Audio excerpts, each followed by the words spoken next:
Good afternoon and welcome to our high-level summit on digital development, a new agenda for the 21st century. We have a fantastic discussion planned for you this afternoon.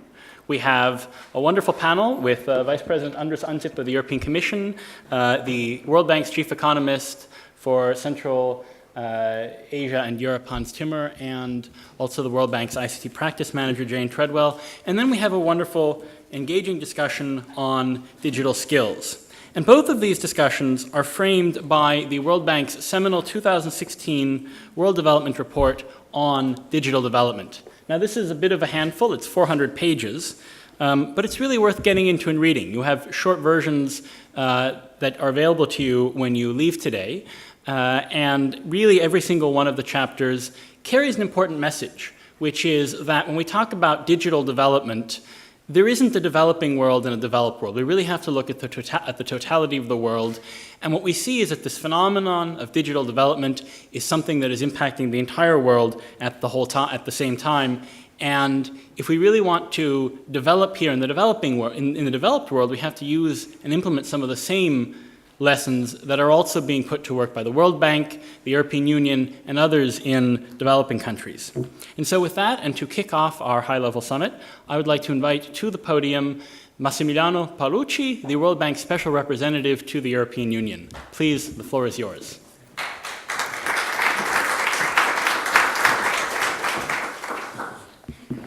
Vice President Ansip, distinguished colleagues, ladies and gentlemen, good afternoon. It is a pleasure for me to be here today to be part of this exciting discussion on how to chart the development agenda for the 21st century. Development in the digital age is everybody's business. Everybody has opinion, everybody has magical recipes for that, on how to shape the development in the most impactful manner. But getting development right in the digital age is key. And it requires a firm understanding of today's economy in order to chart tomorrow's world. A bit more than 2 years ago, just across the street here at the Berlaymont, we were joined by Vice President Ansip and Belgium's Deputy Prime Minister De Croo to present with our colleagues, with the lead authors, the World Development Report, which has just been mentioned. The main message of the World Development Report is very simple. Digital technologies have spread rapidly pretty much around the world. 40% of the world population has access to digital technology. And the bottom 20% of the population, among that group, 7 out of 10 families, households, have access to a mobile phone. Yet, the report points out, digital dividends, that is, the broader development benefits that are associated to digital technologies, have lagged behind. This message, which is very powerful, very simple, is yet more relevant today. Digital technologies have created jobs, have promoted growth, and led to higher prosperity, have also promoted improved service delivery. But not everybody has benefited from that, and their aggregate impact has not been distributed evenly. Greater digital technology is not enough. The WDR insisted upon the relevance of complementary so-called analog policies. There are those policies that strengthen regulations to ensure fair competition among businesses, those policies that adapt students' and workers' skills to the demand of tomorrow's economy, and that ensure that institutions are accountable. The insights provided by the WDR a couple of years ago have been vindicated. So in the past couple of years, since the publication of the report, we have seen risks and abuses to data misused, dramatic neglect to privacy concerns, attempts to legislate global industries at the national level. And yet, on the flip side of it, we've also seen an increased attention to the skills agenda, how to do, what to do in order to prepare today's workers, today's students to tomorrow's world.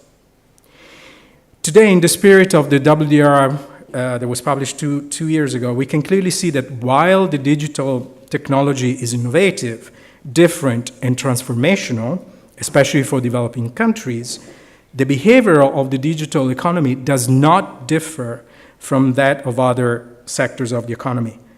Market concentration requires to be balanced by smart and strong regulation. Our role as multilateral institutions and of partners like the European Commission is to help countries setting up business and public regulations, but also education and skills reforms in the most conducive way to enable these countries to reap the potential benefit of the digital economy, also in public service delivery. At the same time, our role as global citizens and international institutions is to bring the attention of the policymakers and legislators to those aspects of new legislations that can have an adverse impact on the growth prospects of developing countries, such as, for example, when data protection regulations may affect export data processing if a level playing field across developed and developing countries is not guaranteed. I am confident that today's discussion will help shed light on the path needed to enable analog policies to really make a difference so that countries can reap the benefit of the digital economy. At the World Bank, we've been investing quite considerably in the past couple of decades in order to move from simple, so to speak, telecom sector reform projects to a more holistic approach that looks at how digital technologies are fundamentally changing the way social and economic development is structured. The World Bank digital development strategy is structured along two main pillars: business connectivity and digital platforms and solution, each one with a subset of activities looking at enabling environment and infrastructure investment. We've also been mainstreaming the digital agenda across the sectors. And more importantly, we've been investing considerable amount of resources in the past years to look at how to boost areas such as artificial intelligence, the big data, and Internet of Things. To date, 74% of World Bank projects include an ICT component. Because of the work we've been doing on the analog part of reforms, in the past, since 2003, over $30 billion have been invested in private investment. MIGA, our sister agency that deals with guarantees, have provided over $550 million of political risk guarantee to promote private sector investment in developing countries. But let me conclude my remarks with a few words of thanks, first and foremost to Vice President Ansip, because of his leadership, because of his support throughout the process of conceptualization and dissemination of the World Development Report. The discussion of today and his presence here are a testament to his personal and professional commitment to this important agenda. Let me also thank all the donors that have made this possible, and also, and particularly, the colleagues that have invested a huge amount of time and resources into producing such an impactful report. Many thanks. I wish you a very productive discussion, and thank you very much for having us here.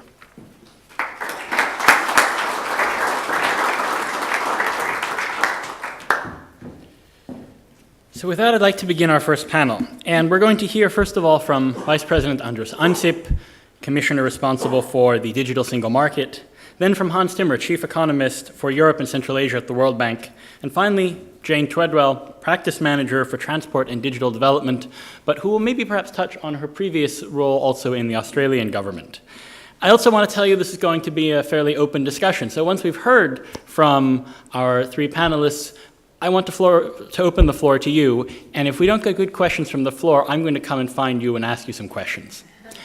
Also, for those of us following online or anyone who's just bashful, you can also ask questions online on Twitter using the hashtag Lisbon Council, and I'll read them out. So one way or another, you have no excuse for not getting involved in the discussion. And with that, Vice President Ansip, the floor is yours.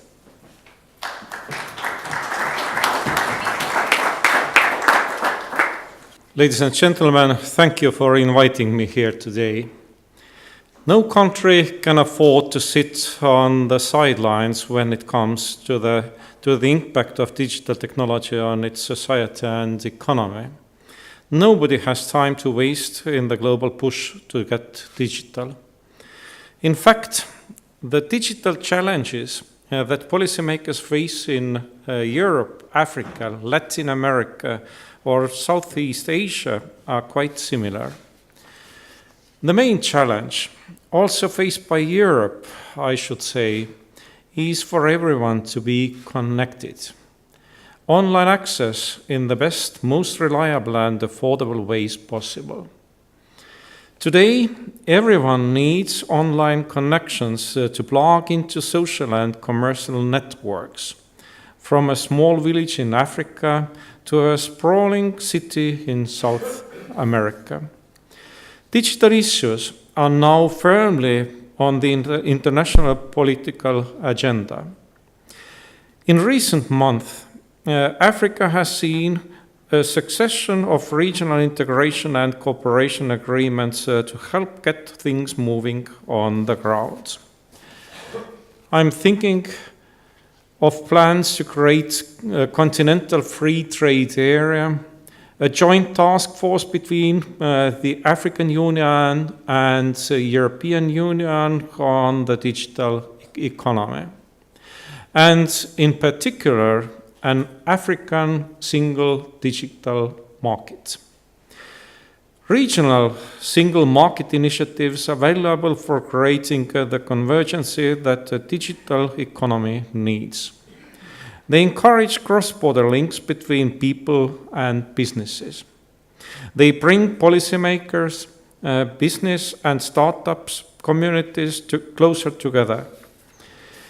In the past, digital was rarely seen as a priority in Africa. Now, governments across the continent are publishing digital strategies and starting work in areas like e-government. The Smart Africa initiative is a good example of cross-border cooperation using ICTs to accelerate development. Or take Nigeria, where the EU is working with the World Bank to provide financial and technical support for developing digital identification. Africa and Europe already enjoy good digital cooperation. I hope that our experience in building a digital single market, the lessons we learned and the mistakes we made can help Africa build its own equivalent digital space.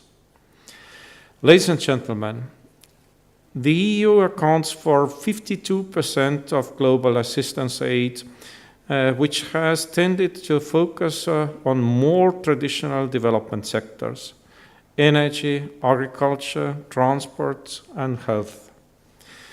But all that changed with the Digital for Development strategy.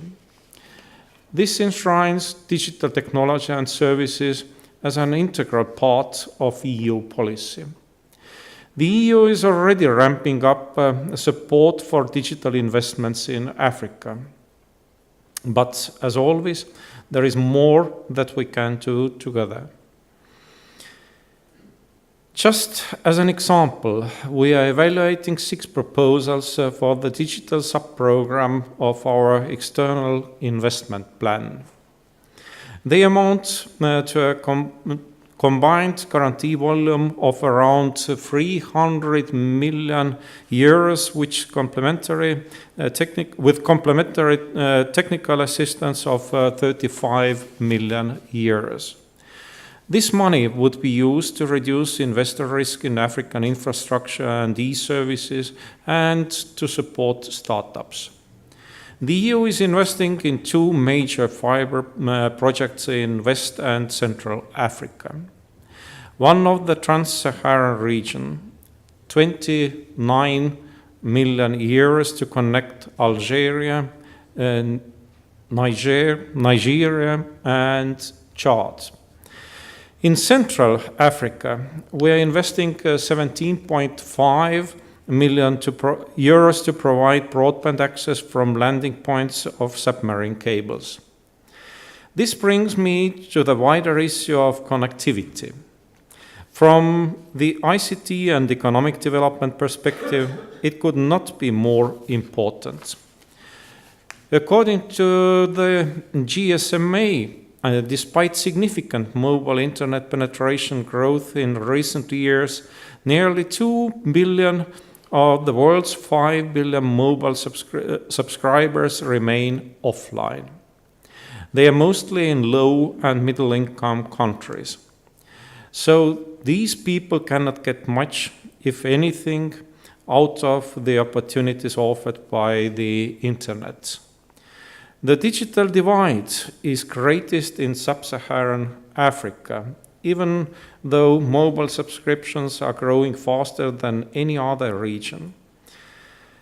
By 2020, around half its population will subscribe to a mobile service, more than 500 million people. I mention all this to demonstrate that there is no lack of demand. In Africa, mobile is the preferred platform for creating, distributing, and consuming digital products and services. The problem lies more with the broadband access and infrastructure. Broadband internet is still unaffordable for many, and rural areas tend not to be covered. So, African countries have a real problem with overall service quality. Rwanda's President Paul Kagame and current chairman of the African Union summed up the situation well at last month's meeting of the UN Broadband Commission in Kigali, which I attended. He said, Africa's economic transformation requires broadband infrastructure with an emphasis on both access and affordability. The reality is that all other digital services, whether in commerce or education or healthcare, run on top of broadband.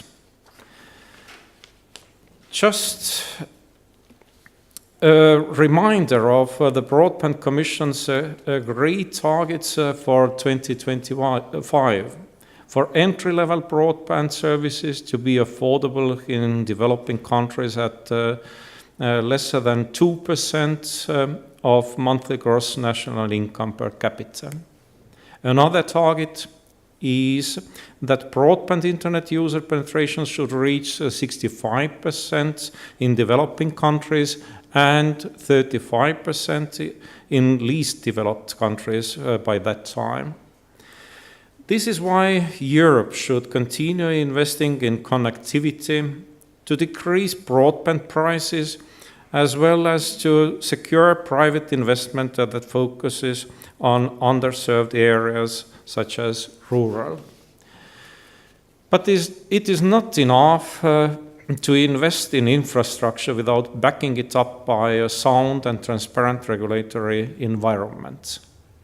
The EU supports countries to put rules in place that are conducive to investors, lowering heavy taxation and imposing strong coverage obligations in return. That should help Africa's startups and digital entrepreneurs who face many barriers, not only regulatory, that prevent them from scaling up. With the support of the EU and Lisbon Council, the UN Broadband Commission will present a report on how to support digital entrepreneurship in developing countries. All this will also require promoting the right digital skills at the same time, of course. 80% of future jobs will need people to have at least basic digital skills. Again, that is as true in Europe as it is in Africa. People need to have the skills to use digital technologies and to be able to apply them in a working environment in all socio-economic sectors. In banking, for example, we want to help eliminate barriers to mobile money and promote intracontinental digital trade by eliminating cross-border barriers. In agriculture, we want to help equip and train small farmers in using e-agriculture tools to increase their productivity, improve their market access, and thereby raise their income. These are just a couple of examples in a long list. Ladies and gentlemen, I strongly believe in using technology to promote sustainable development, to reduce socioeconomic divides and give everyone access to digital opportunities. Both Africa and Europe have much to gain from deepening our political and economic ties. Most importantly, so do our businesses and people, and particularly our young people. Thank you.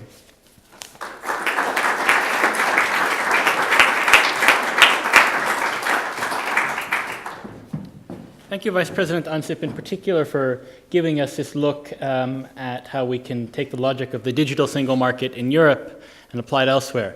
And now we're going to hear from the World Bank, which has a different perspective on Europe than we usually have here in Brussels, where we think about governing ourselves, which is someone who has to take a lot of money, some European, some others, and invest it here in Europe, and in Hans's case also in Central Asia. So tell us, how do you look at our region and these questions we've raised?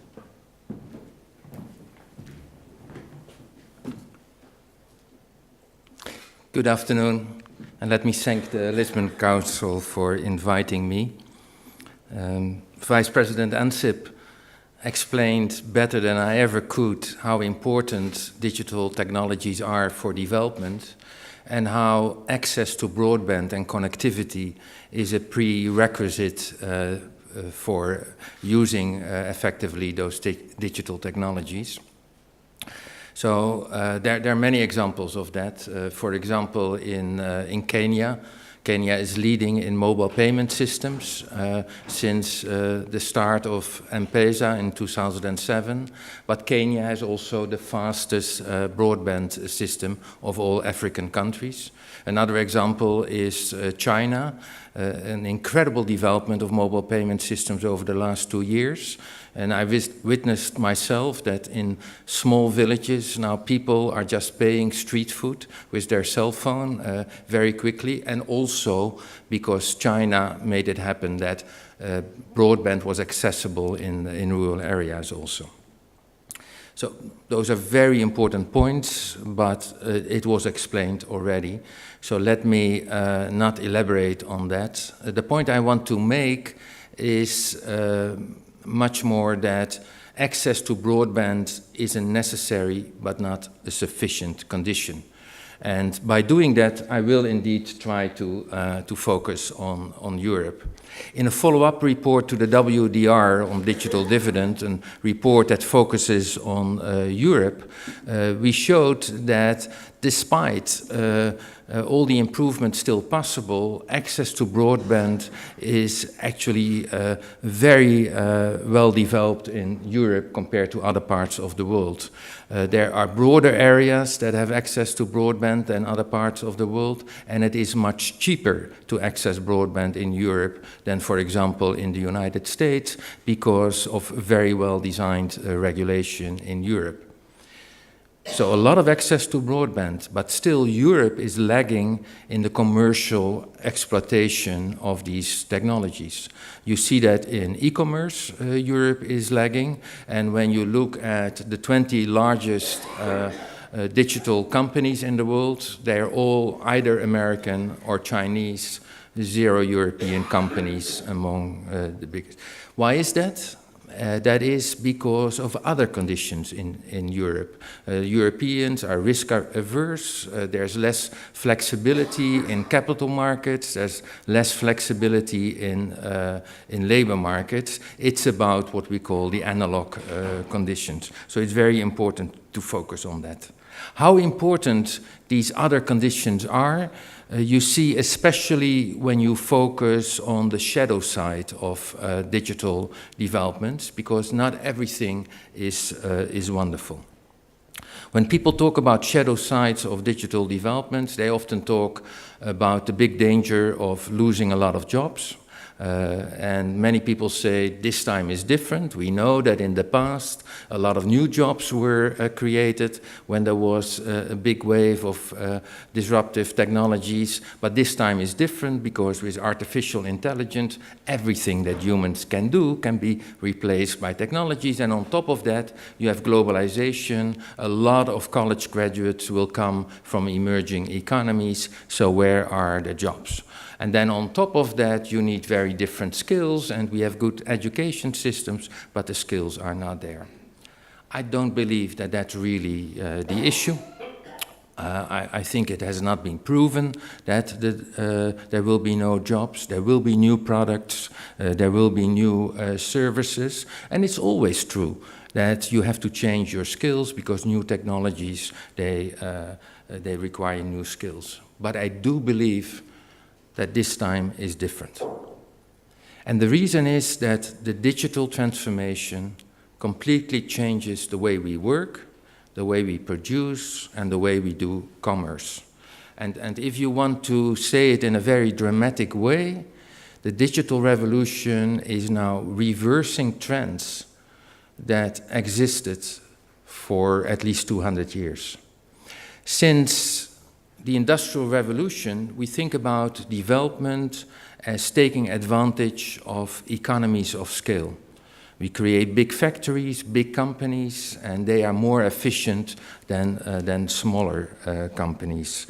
Since the Industrial Revolution, development came through a process in which independent workers, farmers, artisans, became employees in big companies. The transformation from informal to formal sector, that's how we think about development.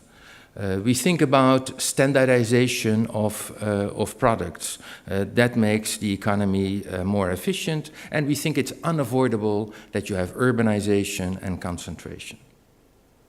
If you think about these trends and then about digital development, it actually reverses it all. Instead of economies of scale, you have now the possibility of fragmentation of production. It's very easy for a small company to play a role in a global value chain because of the way production is organized.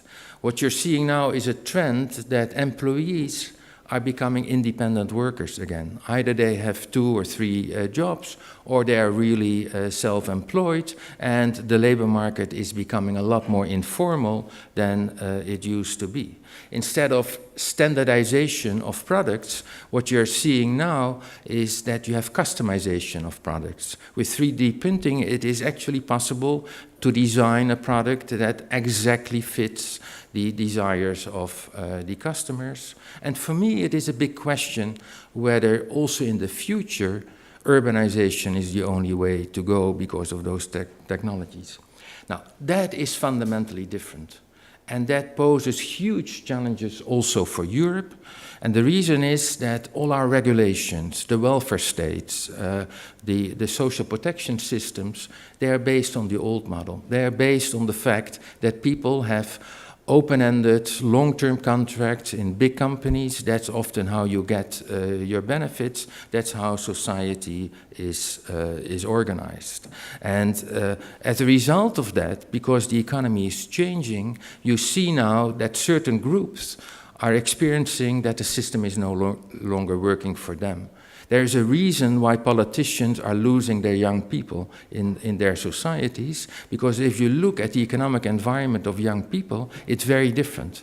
They are in a much more risky labor market with a lot more inequality among themselves than their parents were 20, 25 years ago.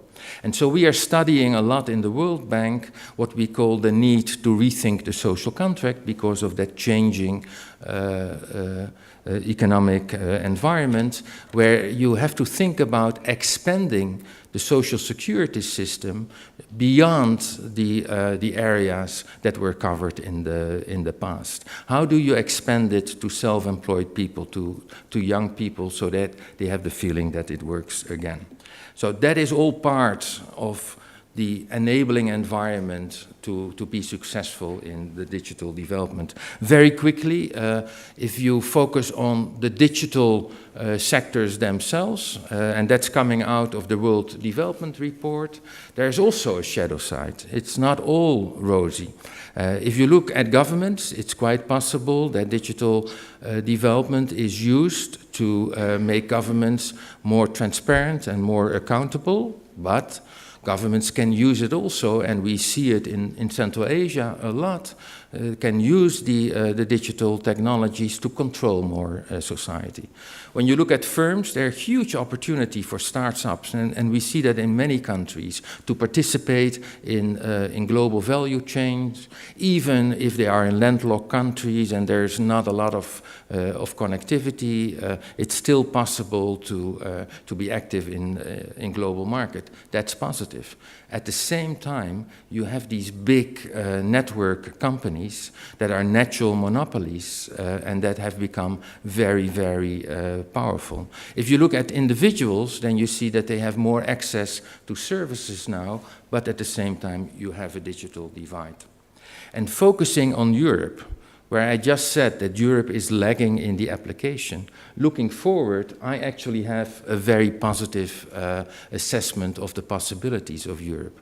Because if you look at what is needed to move the applications from a bad outcome to a good outcome, Europe has the ingredients. There are many governments in Europe, especially in Northern Europe, who show how you can use the technologies for accountability and for transparency. The European Commission is leading in trying to regulate the big network companies so that you create more competition. Sometimes that's possible through technology, but often it's possible through regulations. And although there is still a lot of work to be done compared to other regions, there is less divide in the education system in Europe than in other countries. So my point is access to broadband connectivity is necessary, it's not sufficient. What is happening now requires a rethinking of all kinds of technologies. It is making the labor market more flexible, but just flexibility will not do it. For Europe, it's very important to rethink also the welfare state, not to throw out the welfare state, but to make sure that the same kind of protection that was there for the previous generations will be there also for the young generations, but in an environment where you stimulate taking risk. And it's very important for the government to think what kind of regulations are needed to increase competition also in these technical developments, and to be very serious that as government yourself, you're using it to become more accountable. Thank you so much. That was one of the more interesting and frankly nuanced takes on the discussion we're having in Europe that I've ever heard. So thank you very much for that. I'm happy that the bank's thinking has become so, well, interesting and progressive. And with that, we turn to Jane Treadwell, who is tasked with turning Hans's interesting economic insights into reality in the spending decisions that you have to make across the world. So I have a simple question for you. How can we all get involved in this as investors, as funders of development assistance, as companies in this ecosystem, as governments in developed and developing countries? What should we be doing? I'm enjoying my time in Brussels being asked all of these impossible questions, especially from a think tank. So thank you for the chance. And can I say, too, thank you for the the possibilities that have been expressed today, both by Vice President Ansip and Hans, is unique. I've worked in the e-government area off and on for about 20 years and haven't really enjoyed too many economists' views because they keep on wanting to know numbers and proof.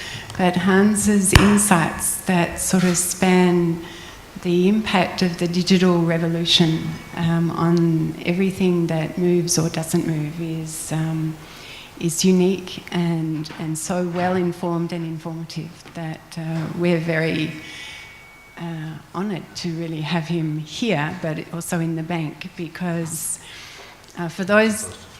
No, I mean it. For those of you, and I see Frank in the audience, they've worked in this space for a long time.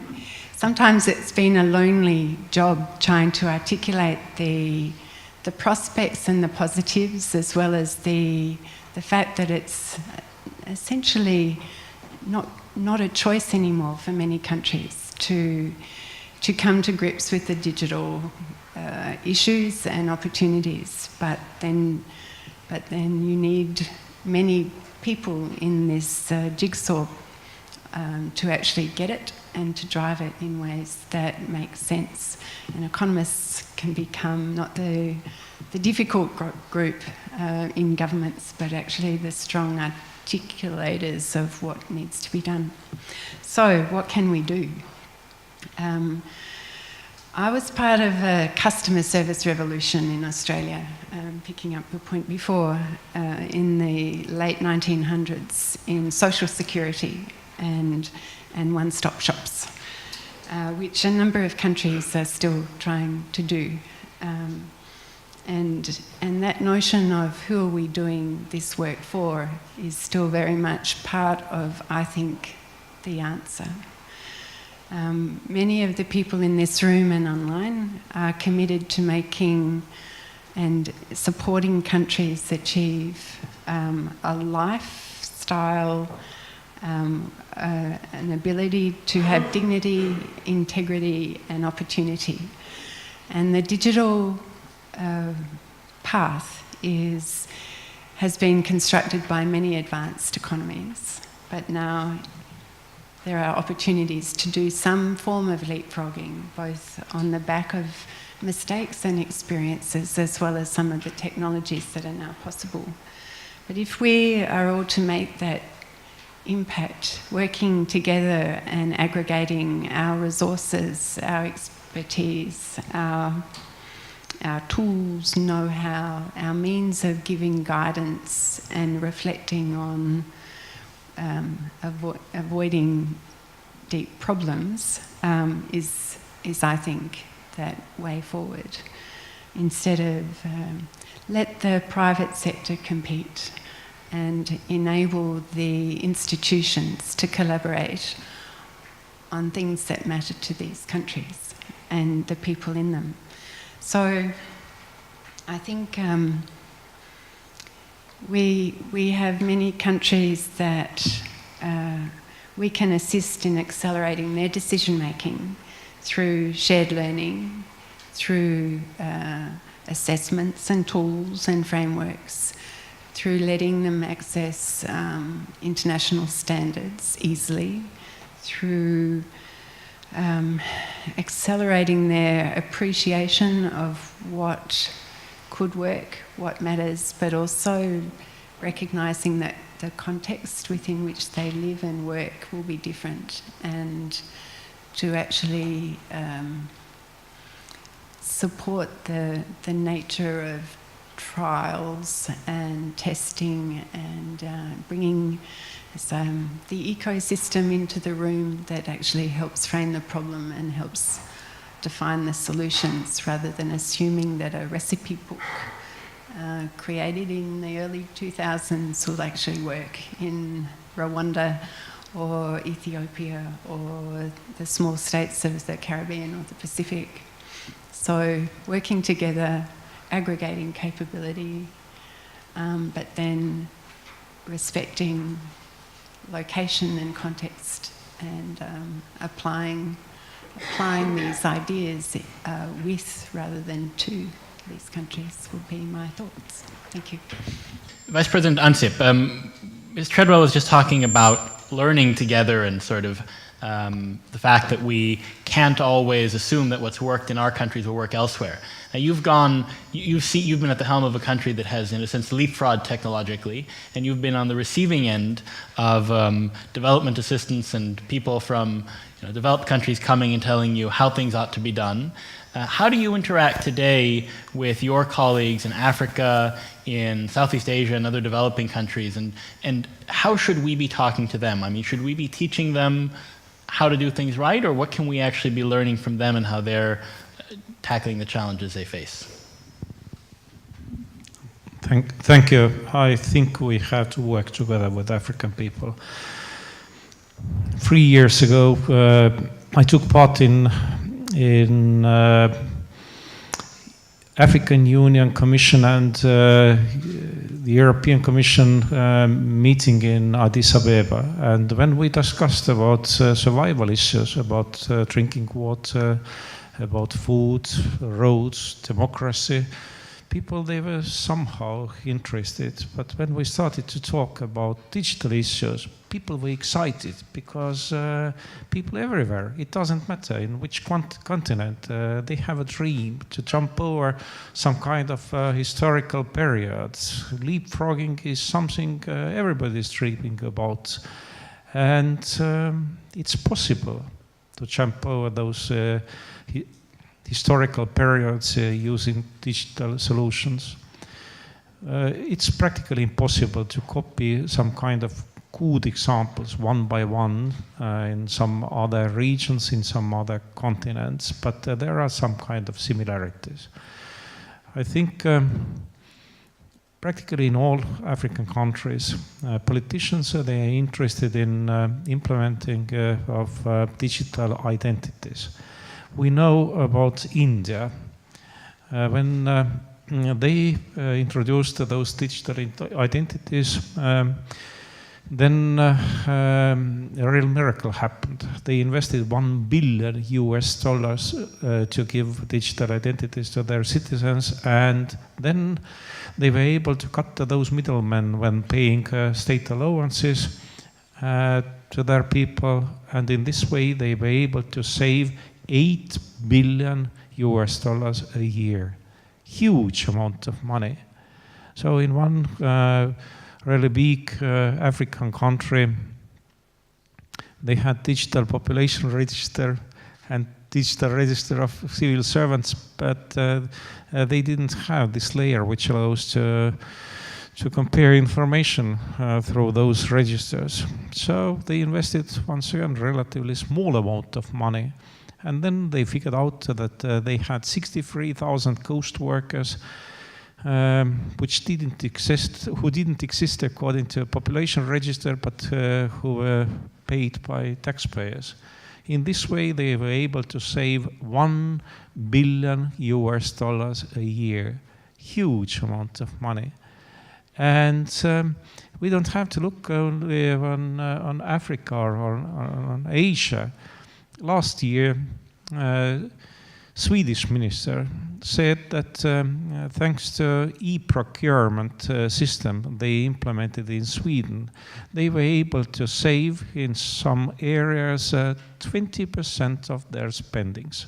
Where? In Sweden. We all know in Sweden level of corruption is practically zero.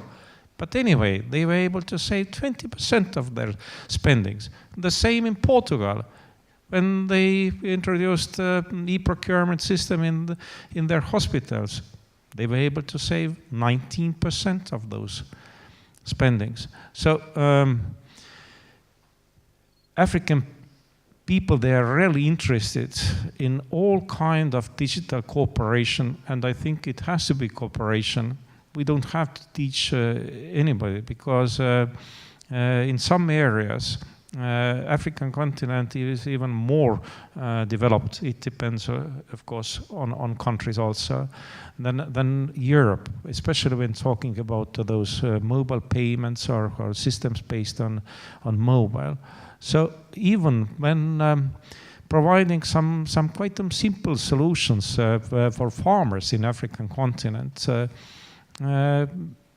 about market prices, for example.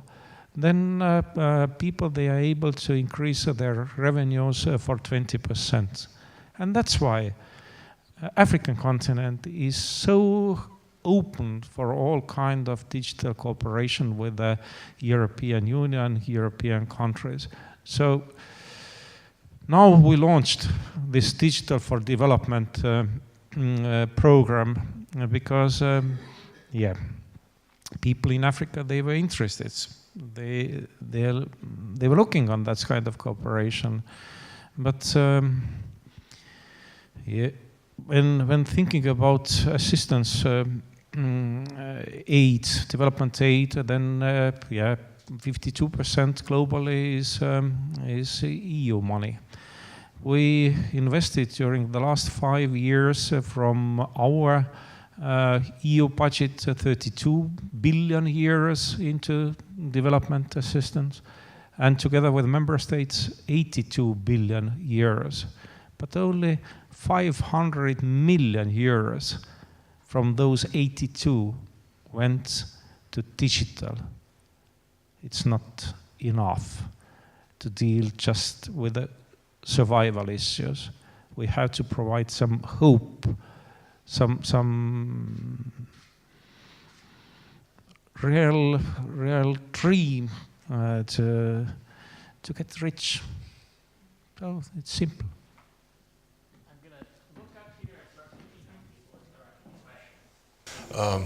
Yes, Africa is a bit behind on infrastructure, and I think Europe needs to help there. For instance, for mobile, to get them not only in 2G, but faster in 3G and 4G. But Africa has also challenges which are the same as in Europe. For instance, their young people also want to go in social networks, and they need to be doing that in a safe way. So we have there the same challenge. My experience is that the Africans have less budget and are much more creative with less budget and reach the same kind of goals. So maybe we can learn a little bit from them. And there are also African countries that are ahead of Europe. I give you just one example. Botswana has a great offering on e-democracy, which I would love to see implemented in Europe. So the question is to the European Commission and then indirectly to the World Bank.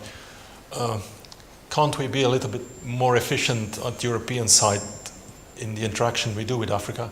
For the moment, I see that development corporations of each European country go separately, probably to most of the same countries. So can't we join forces a bit in a more efficient way? Can't we join forces with the World Bank, and also you guys are also active over there? So what can we do to be more efficient and at the same time have a platform where we meet our colleagues in Africa, where they can tell us things where they are at? So I know it's an open question, but let's see. Last autumn, during EU-Africa summits, we organized also a business forum dedicated on digital, and I think it was a real good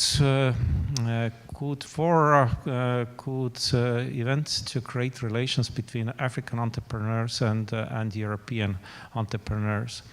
This year,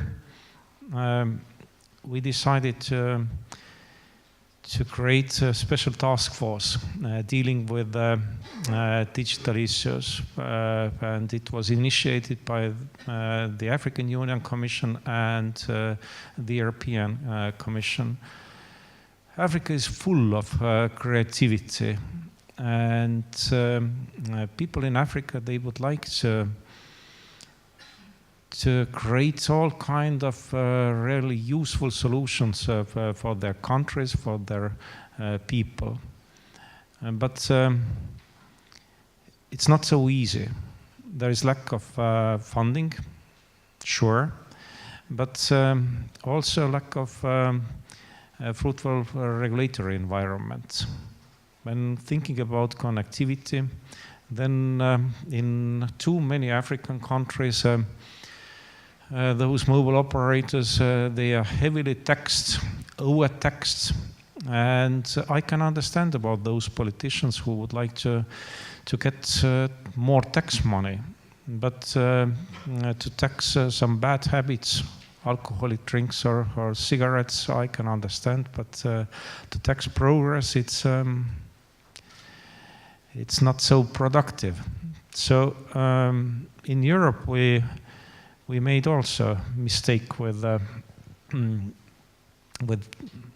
selling frequencies to our operators. 2G times, GSM time was glorious time for us. We had leading position in the world. But with 3G, and others were of course lagging behind, but with 3G, practically all the governments in Europe, they decided just to ask for more money when selling frequencies. And of course operators, they had to pay, and then they didn't have enough money for investments, and in fact there was no need to make those investments because market was blocked. Nobody else was able to buy those frequencies. With 4G in Europe, behavior of governments was different.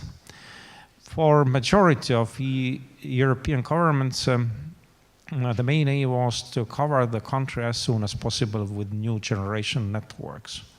And this is the right approach. But now it seems to me that in many developing countries, they are just repeating this mistake we made quite recently here in Europe. Well, I agree with you. We have to find ways to cooperate with African entrepreneurs. We have to promote governmental solutions which are deep in your hearts, because when promoting those e-governmental solutions, then we know that those solutions, as a rule, they are much more efficient than those traditional ones. They are also much more transparent than those traditional ones, which is good for everybody, but not bad people, corrupted people.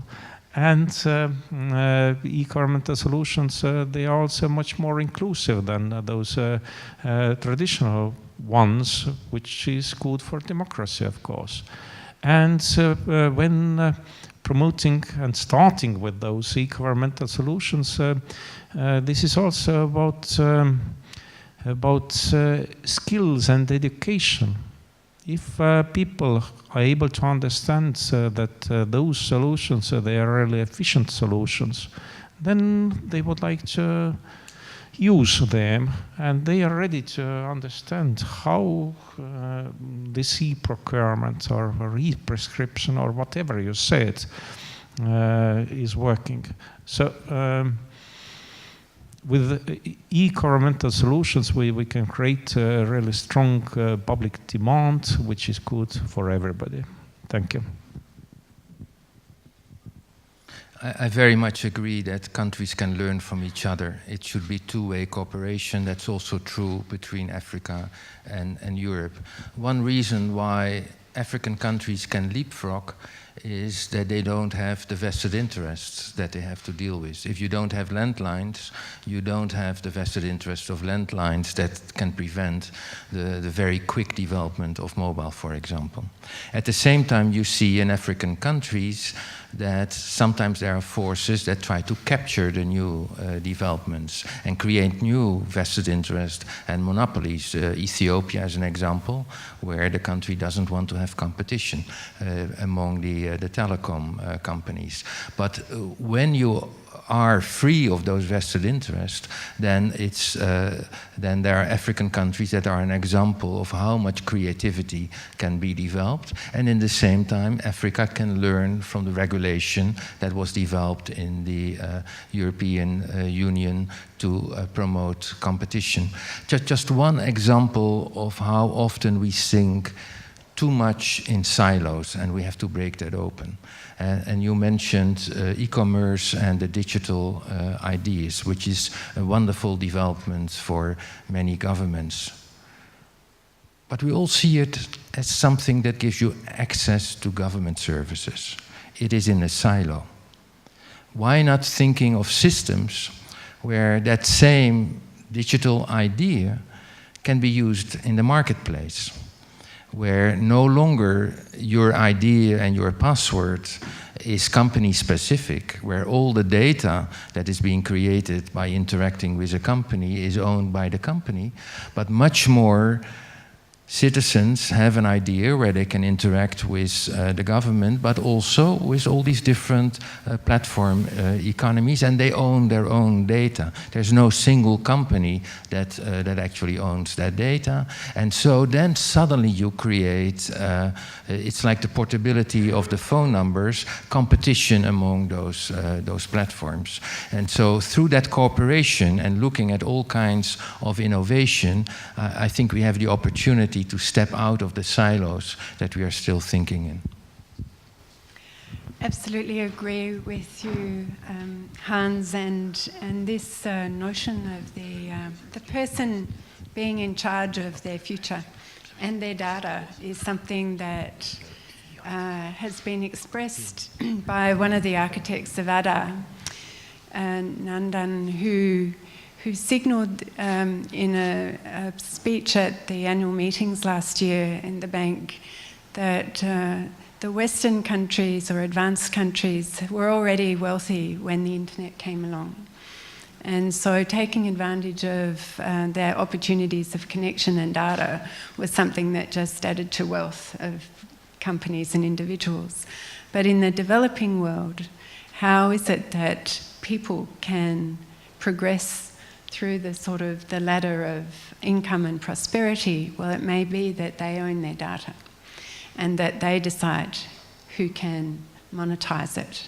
And so, I mean, that was something there's quite a stretch in terms of prospects, but also in terms of rethinking a network or a system that works for the individuals.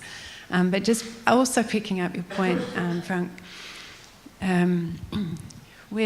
I've always found that having worked in government for a long time, we're all very good at describing how other people or other institutions might need to change.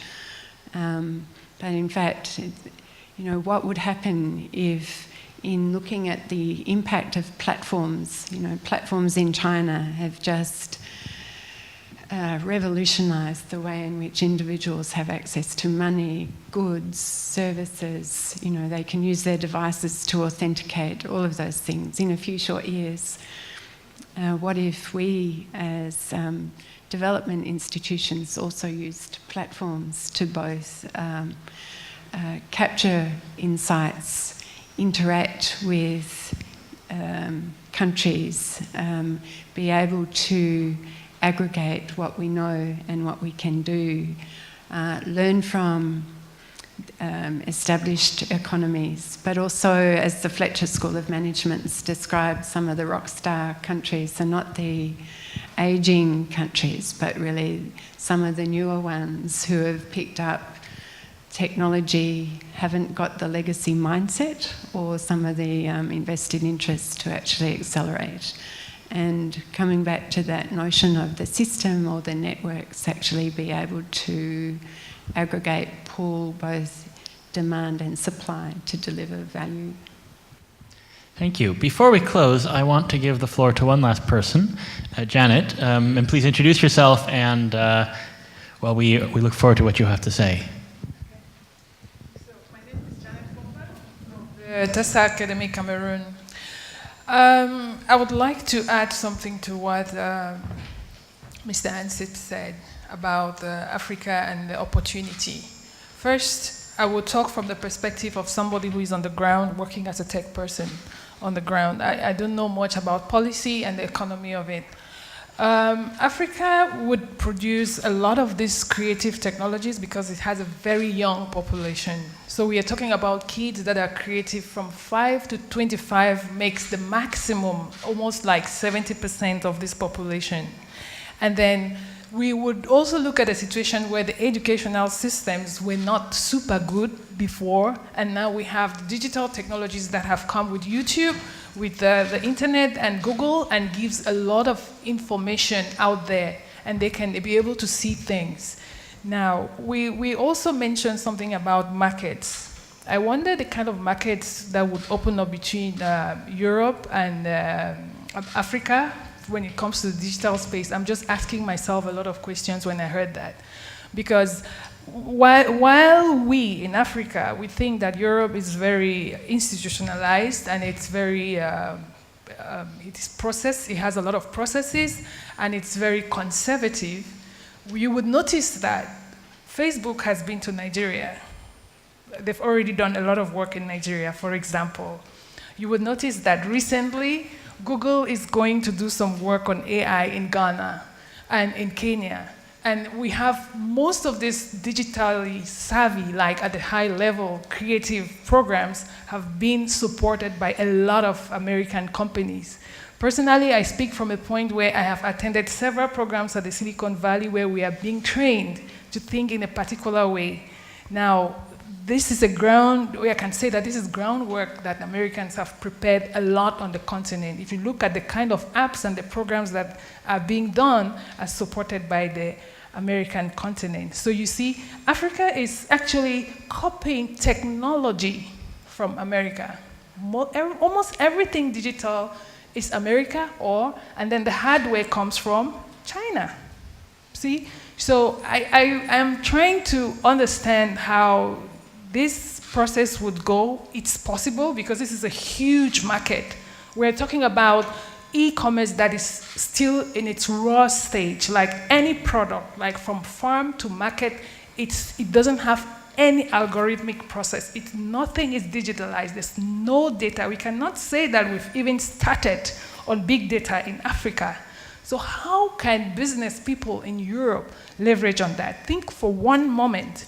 PayPal. We've been working with startups. I have an incubator. Startups and other people who want to buy stuff don't know how to do a connect between PayPal from Africa and any other place where they can buy online. So they have this program that there is this startup in France called Wikashop that is trying to connect those two. So for one moment, if Amazon puts a warehouse somewhere in Africa, look at the numbers, look at the business, look at the opportunity. It's huge. These are millions of people, this market, but I don't know.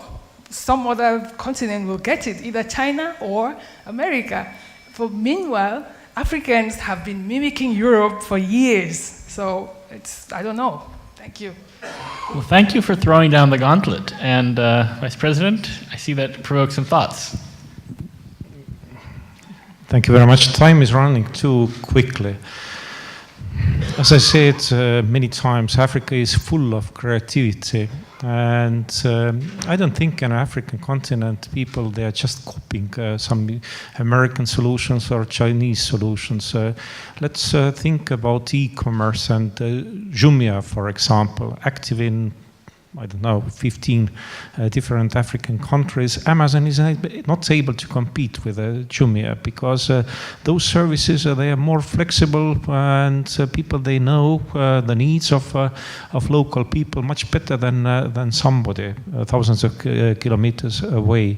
Or let's think about services provided to people who are not able to read.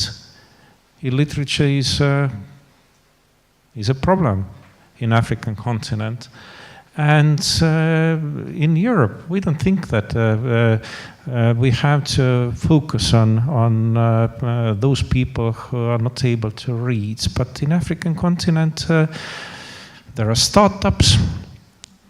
They created call centers and providing market information about prices of agricultural products to those people who are just able to understand about those phone calls. So in many areas we can see that Africa is much more creative than we, our people are here in Europe. But when talking about digital identities, then I don't think those identities are needed just to create trust services in those relations between people and government, between citizens and government. In my own country, we provided in a quite early stage digital identities to our citizens. I'm talking about Estonia, and this is not only my country, but also Luca's country. So, we provided single digital identities to our citizens. And now Estonians, they are signing during the week more than 1.3 million times digitally. And it's not only about relations between the government and our citizens. It's about business-to-business relations and so on. And I would like to say that when there is a single digital identity guaranteed by the government, then it's good for developers also. When creating something new, they don't have to create always digital identities to their customers. There is one identity guaranteed by the government already, and it makes much cheaper to introduce some kind of new services. It doesn't matter in public sector or in private sector. So please don't think digital identities, they are needed just for relations between citizens and governments. But thank you very much for being here this afternoon. I'm looking forward to work together with you. Thank you. Hans? Yeah, very quickly, you mentioned education also, and that's for me an interesting topic to think what the future of education will be. I mentioned that in the economy, we are moving from economies of scale and centralization and standardization to much more fragmentation, customization, and perhaps decentralization. That might be true for education also. And especially in Africa, when you see schools, it's big schools, everybody learns the same in big classrooms, and there's quite an opportunity now to go into the direction of fragmentation and customization also. A big question is whether 20 years from now the standard operating procedure is still being in classrooms, or whether you can organize it very differently and where you cater much more to the capabilities of the individuals and have a much more effective learning process. So I think it goes well beyond just the e-commerce and the standard markets. I think there are huge developments in education also that are coming. Thank you. So Hans, I think you have given us a perfect start to what will be the topic of the next panel. And we've all gone over on time, but I hope you'll agree with me that it was worth it, because this was really a quite interesting conversation. And I'd like to thank in particular both Vice President Ansip in the European Commission and the World Bank for their personal dedication and their institutional dedication to these topics, because I think there's a whole interesting door that we're only starting to open. So thank you very much, and thank you for getting us going on this conversation.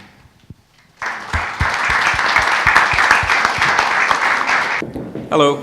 For those of you who don't know me, my name is Paul Hofheinz, and I'm the president and co-founder of the Lisbon Council, and I'll be chairing the second and final session here today on the future of work here, there, and now.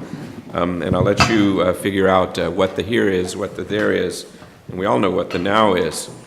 Look, artificial intelligence, blockchain, platforms, even the internet itself, these things are all combining into something that some have described as a perfect storm. And whatever it is, it's revolutionizing the world of work. Already, and I apologize to my friends from the World Development Report because I'm stealing your statistics here, routine tasks, which are tasks that we already call routine, which basically means administrative work that can be automated, already down 12%. Since 1995 in the developed world. And the more interesting figure to me is the next one, which is that they're down 8% in the developing world too. Changes in the global economy don't affect one place but not the other. They're affecting all of us. And that's what we're here to talk about in this discussion. What's the state of the play? What's the state of play? What does the evidence tell us? What are the special challenges that the developing world faces? What are the lessons for those of us here in the developed world, and how can we integrate those lessons into a more effective development strategy? We have a very distinguished panel. Unfortunately, I don't have a seat, so I'm going to have to stand like a talk show host for this. But as I hope I can call you my friend now, Janet, my friend and colleague Janet Fofang was reminding us over lunch, the challenge of Africa alone, 11 million workers joining the workforce every year. That's a country the size of Belgium. Look, I can't think of a better speaker to get us started on this journey than Vincenzo Spezia, the head of Information and Communications Technology of the OECD. That sounds like a relatively normal title for a guy doing some really interesting and advanced thinking. So, Vincenzo, we're delighted you can be here with us to share some of your work on these questions. We're looking forward to the journey you're about to take us on, and we'll go to the panel when Vincenzo's through with this presentation. Thanks for being with us. Thank you.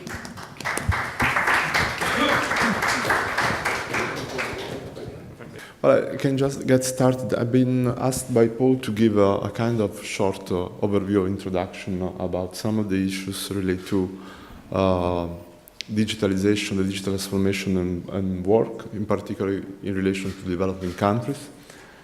I like to start maybe through a simple message, and probably many are going to disagree, but it's also to spur a bit the discussion. In my view, the digital transformation is likely to reduce labor demand in developing countries in a dramatic way, but it's also going to open new job opportunities, particularly by enabling access to easier and less costly access to intangible assets. But in order to get that, I think that policy must seize these opportunities. I'm going to organize the presentation around three things. First of all, I'm going to overview some evidence, and I included the word evidence in inverted commas because I think we still know very little about what are the likely ongoing impact of digitalization on labor demand. The second aspect is also to try to work out some likely implication for work in developing countries. And the third one maybe provide some elements that can start to sketch a policy agenda for work in these countries.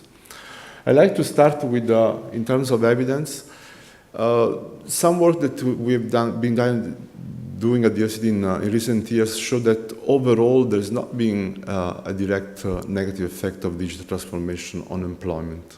There has been digitalization labor-saving technologies, but it also opened up other opportunities for growth, starting from the investment in ICT, the deployment of the broadband, the production of ICT goods, and also the production of ICT-enabled services. So the balance between the labor-saving effect and the growth financing effect tend to be null, even. But there's been quite a significant negative effect indirectly through the development of global value chains. So the capability of displacing outsourcing production in different countries that has been made possible among other things by digitalization.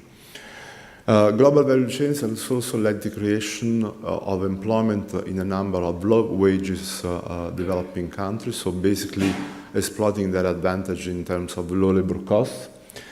And going ahead, there is the observation that digitalization, digital technology are likely to substitute for routine jobs, probably low-skilled jobs to some extent. I put a question mark because on the one hand, there are some low-skilled jobs that tend to require physical proximity, and so even if they are low-skilled, they might not be easily replaced by machine. On the other hand, we're also seeing that the level of skills that can be replaced by artificial intelligence, for instance, tend to be higher. So whether the line it's set in terms of the cursor is set in terms of skills is not clear. And what is the likely effect of this displacement, the substitution for artificial intelligence and job is very, very unclear. You have the famous study by Osborne and Frey that predicts something like 47% of employment in the US can be potentially replaced by robots, automated. We had a study of a couple of years ago from the OECD bringing down the numbers to 9%. When you don't look at jobs, but you look at tasks within jobs, you can have a recomposition of tasks, and so therefore the effect is lower. And then we had a recent study done by OECD as well, where the number is more in the area of 14%. So there is a huge uncertainty about what is going to be the impact on jobs in OECD countries. And the main reason is that we have very little information. All these studies, all these forecasts are basically a very, very small piece of information based on a specific service, on a small number of occupations, and then it's inflated, it's saying, okay, if all other occupation looks to a certain extent to those for which we have information, this is the likely effect. So we really miss information, data, to make this kind of estimate. And of course, in developing countries, the guess is even more problematic. The second aspect in terms of evidence is that digitalization will require different skills. You can play around in different ways, but it's clear that the bundle of skills that are going to be needed in jobs enabled by the digital transformation will be different. You will definitely need more ICT skills. Some of them are specialistic, also that we had before a conversation. Not everybody will need to be able to code. Software, artificial intelligence will be doing a lot of coding by itself, so will not be a skills required by individuals. But all people will need to be able to use digital technology as a user, but in an effective way. So be able to use it in a way that can help their business, can help their learning, can help their daily usage. There is a need of more foundation skills in terms of numeracy, literacy. And when you look at the results of surveys like PISA on students or PIAC on adult populations, when you compare what machine can do, what artificial intelligence can do right now, and what skills people have, the picture is pretty worrying. I mean, we thought that many people would be able to do much more sophisticated things, but when they are tested, actually they fail the test. So there is a lot that need to be done, also for in more advanced countries. There is a need also for soft skills like communication, organization, self-management, and so on. That comes out pretty clearly in a number of surveys. It's interesting, it's not quite surprising if you think it's typical of a period of technological transformations. When technology is stable, you go to a company, they will tell you, you do this, this, and this, you do in this sequence. Stop. There is room for improvement, you can have the idea, but there is a protocol. When firms start using technologies that are new, nobody really knows what is the best way to do. So you need to have people that are creative, that can solve problems, that also are able to organize things in a different way. So these soft skills becomes more important in a period of technological transformation than in a period where technology is stable. There will be more need for complex manual skills. There are a number of operations where men can be complemented by machine, and so the manual skills tend to be more important. And then, of course, not surprisingly, there will be less need for physical skills. The third aspect is that digitalization enables different forms of works. You have a number of tasks that are being carried out of demand, particularly through platform. There are platform-mediated jobs where all the organization of the job, the matching between demand and supply is done online. This allows long-distance services. So when you look at the operation of platforms, there are many also advanced services, coding services, marketing services that are provided by people living in developing countries and are sold to customers that need them in advanced countries. And then I think the virtual firms, employers, is going to change. We are just starting to see, but the firms will not look any longer to the monolithic organization that stays there for decades. Will be much more agile. Probably we'll see firms creating for specific projects and then disappear and then creating again and so on. So there are a number of opportunities there, but as Hans was mentioning before, there are also a number of issues on how we organize labor market institutions around that.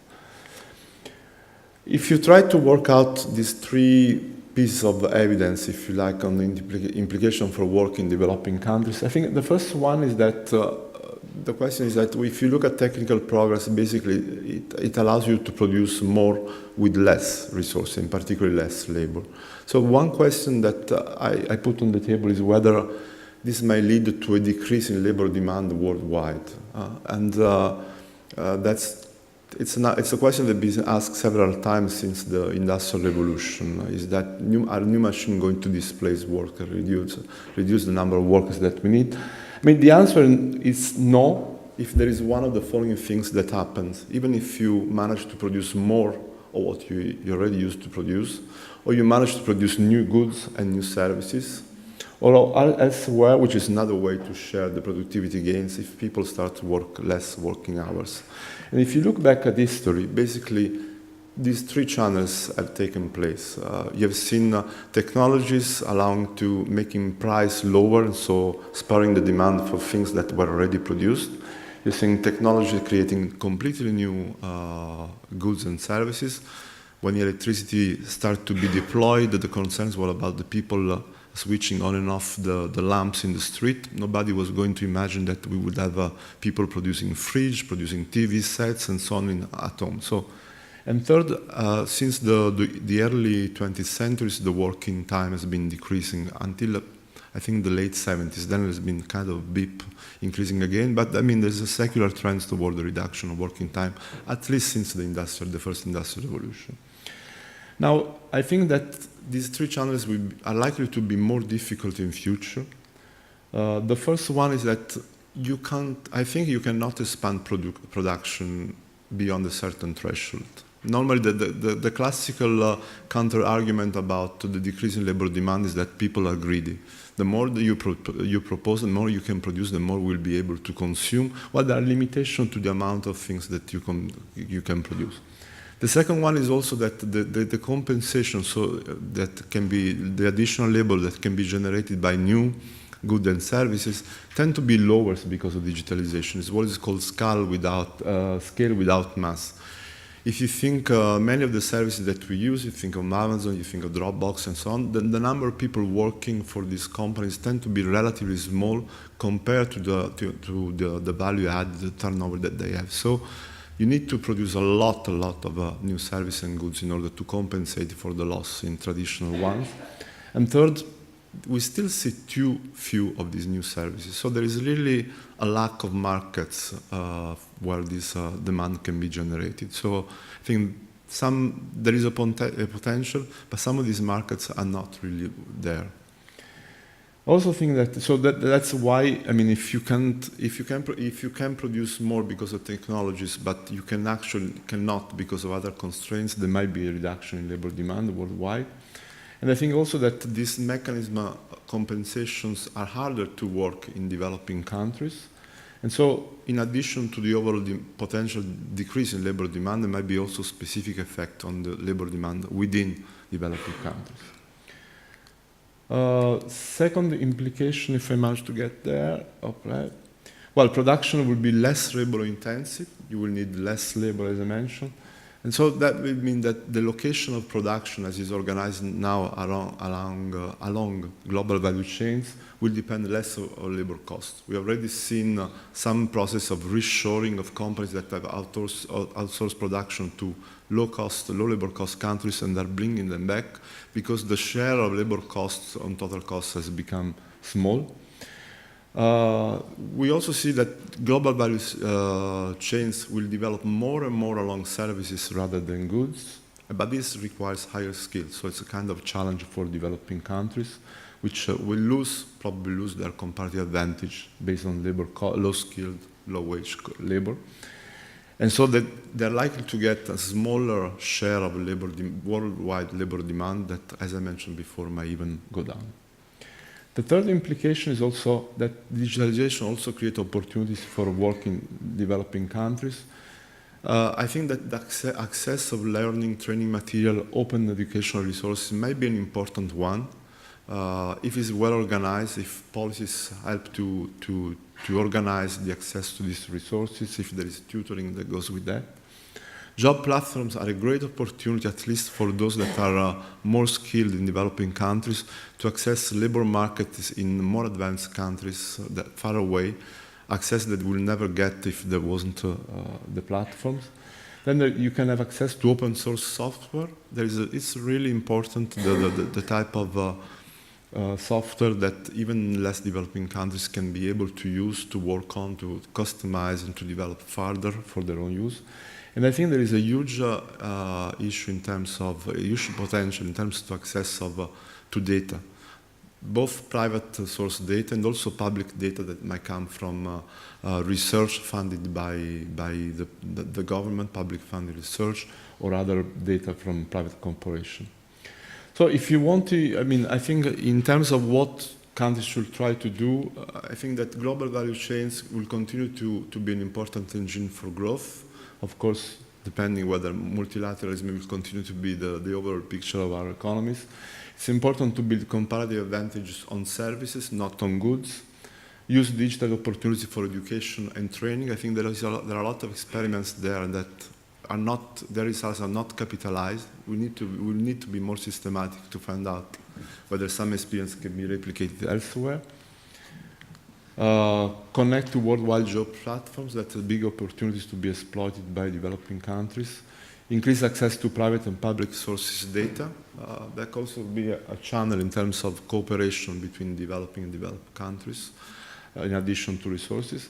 And then, I'm saying at the end, but that's probably the most tangible of what I've been talking about. You still need the infrastructure. You still need some part of the bricks and mortars, which are the infrastructure, the broadband, and so on. So that's pretty much the kind of thoughts I want to share with you. Thank you.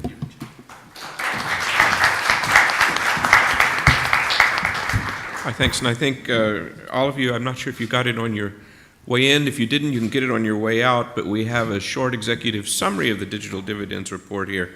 And I would highly recommend Chapter 2, which is on this topic of future of work, not just for what it says about developing world issues, but it's actually an excellent discussion of future of work issues worldwide. We're lucky enough to have one of the authors involved in that study, Christian Bodevig, who's going to speak to us now about the World Bank perspective on this issue. Christian, the floor is yours. Thank you very much. Let me make three observations at this point. So first of all, we recently published a report on the European Union that looked at how the European Union's convergence machine can actually continue to run with a vengeance in the age of digital technologies. Because clearly, digital technologies create immense opportunities for some, the high-skilled workers, the firms that are at the frontier, but it punishes those that are behind, the low-skilled and firms that are struggling in terms of productivity, that face a business environment that is stifling. So clearly, a lot of the policy response is down to opportunity. Education systems that empower, that provide skills, but also a business and innovation environment, a competition environment that supports firms and allows firms to take advantage of technology. And so on the future of work, let me drill down a little bit on a part of the opportunity for people linked to skills. Now, obviously, when I say that skills are very important, this is kind of no big surprise. Everybody knows that. And there's a lot of discussion about skills, digital skills that are needed. And I'd like to spend a few minutes just to kind of break down the different dimensions of skills that are needed for us to understand what really matters and where there are some of the shortcomings.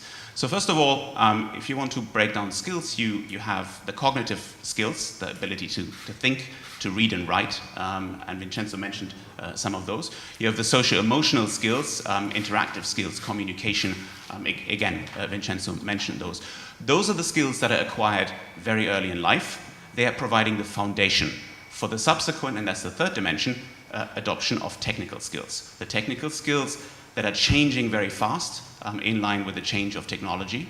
And while we don't know what are the technical skill requirements in the future, do we all need to code or not, we know very well that for whatever we're going to do later on, and for whatever technical skills we acquire through lifelong learning, we need strong foundational skills. Now, the problem is that these foundational skills are remarkably weak, even in countries that are high-income countries like in the European Union. To give you some numbers, on average, across the European Union, 20% of 15-year-olds performed below proficiency in the last OECD assessment in 2015. Now that means they can read development in the digital age, but they will struggle with text and numbers to condense the meaning from text that they read. It's as high as 40% in Bulgaria and Romania. It's as low as 10% in Estonia, Finland, and other countries. Now, the problem is that socioeconomic background is a very, very important driver of that. So the share of those who struggle with text and numbers from the poorest quintile in the European Union is even higher. Now, looking at it from a global perspective, in countries around the world, there are many countries in Africa, in Latin America, in Asia, who perform even worse, and where the share of the next generation who enter the labor market and who will be in the labor market for 35, 40 years, don't have the foundations to actually continue to grow with technology. Now that is a huge challenge, but the good thing is we also know how to address those challenges, because there are some good lessons from around the world. And that leads me to my third point, which is that all of this has a spatial dimension. Clearly, in countries, in cities, in regions where the business environment is good, where the education systems are good, and where the share of those who acquire the necessary foundation skills is high, those are the places that will thrive with digital technologies. And we see that. It's mostly in capital cities. So, I mentioned Bulgaria and Romania earlier. If you go to Bucharest or Sofia, they have thriving tech scenes. They're able to recruit the best graduates that the country produces. The business environment is conducive for them to thrive. But what about the hinterland? And so clearly, increasingly we're seeing the digital technologies, by providing these immense opportunities for the well-prepared, but punishing those that are behind, to drive a wedge. Another dimension of the spatial aspect of this is the fact that I think increasingly we're seeing that there is no such thing as developing countries and developed countries, because digital technologies are hitting every country. Take the example of countries that are very strong in producing sneakers in Southeast Asia. With the advent of 3D printing, where I can go online and I choose the design of my shoe, that shoe is then 3D printed in Germany, that will put people out of work in countries that have traditionally been producing shoes. Now that is a disruptive effect that is not focused on rich countries, but on poorer countries alike. But at the same time, if you then go back to the question of skills, it's not that necessarily education systems in richer countries are better than in poorer countries. Take Vietnam, for example. Vietnam performed as well as Germany and Austria in the last 2 PISA rounds, right? So there's a lot, and let me say, performed better than at least half of European Union countries. Now, Vietnam is a country that became low middle-income countries 5 years ago, okay? So the message from this is that, the solutions, the challenges are global. They manifest themselves in similar ways. But the solutions are also global. It really pays to take a global perspective and to look, beyond the own country, beyond the own, continent, to global solutions, because these solutions, are global, and we should, facilitate, and I think that's what we're doing today, a lot more interaction, a lot more a change of perspectives around the topic of how digital technologies are impacting on people and the future of work.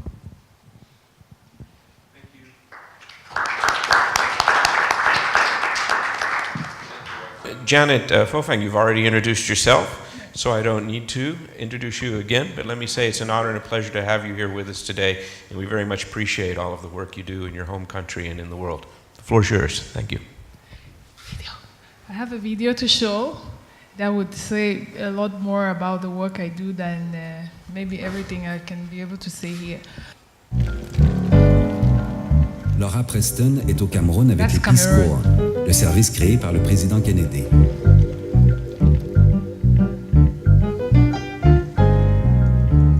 Eileen Brewer traîne sa grosse valise depuis la Silicon Valley où elle travaille.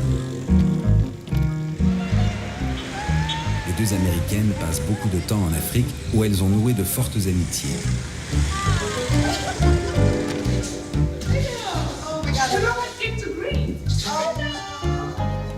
Et qu'est-ce qu'une Américaine peut offrir à son amie camerounaise pour lui faire plaisir?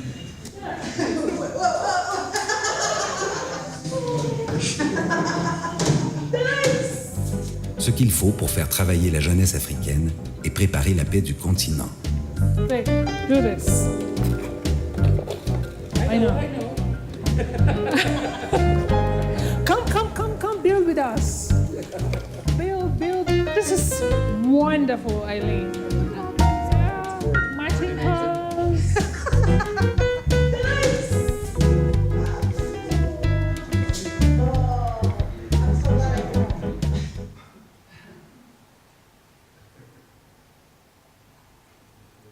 Okay. It's coming.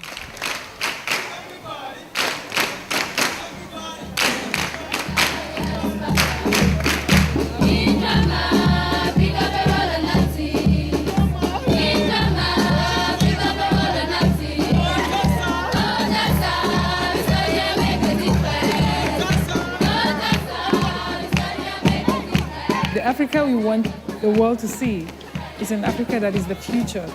It's not an Africa that is full of people who are desolate, hungry, and not finding their way. It's happy people living happy lives, liking their environment, having mentors, teachers trying to connect.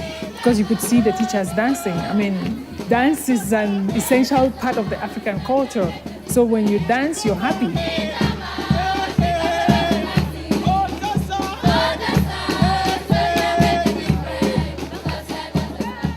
It's a unique school because we are going away from the ordinary. Here, we build resilience.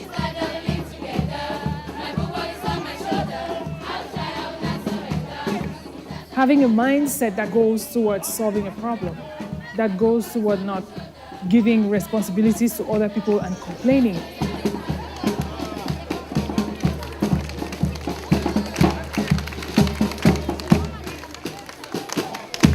Our motto goes, actions, no words. But I'll be humble enough to let you discover. Actions, no words. Maybe 4-5. And in the 4-5, well, you should be on your best.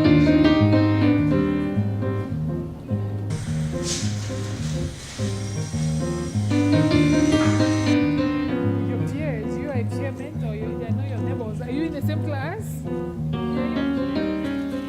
Knowledge is something that never lacks a buyer. We are all rooting to find intelligent people.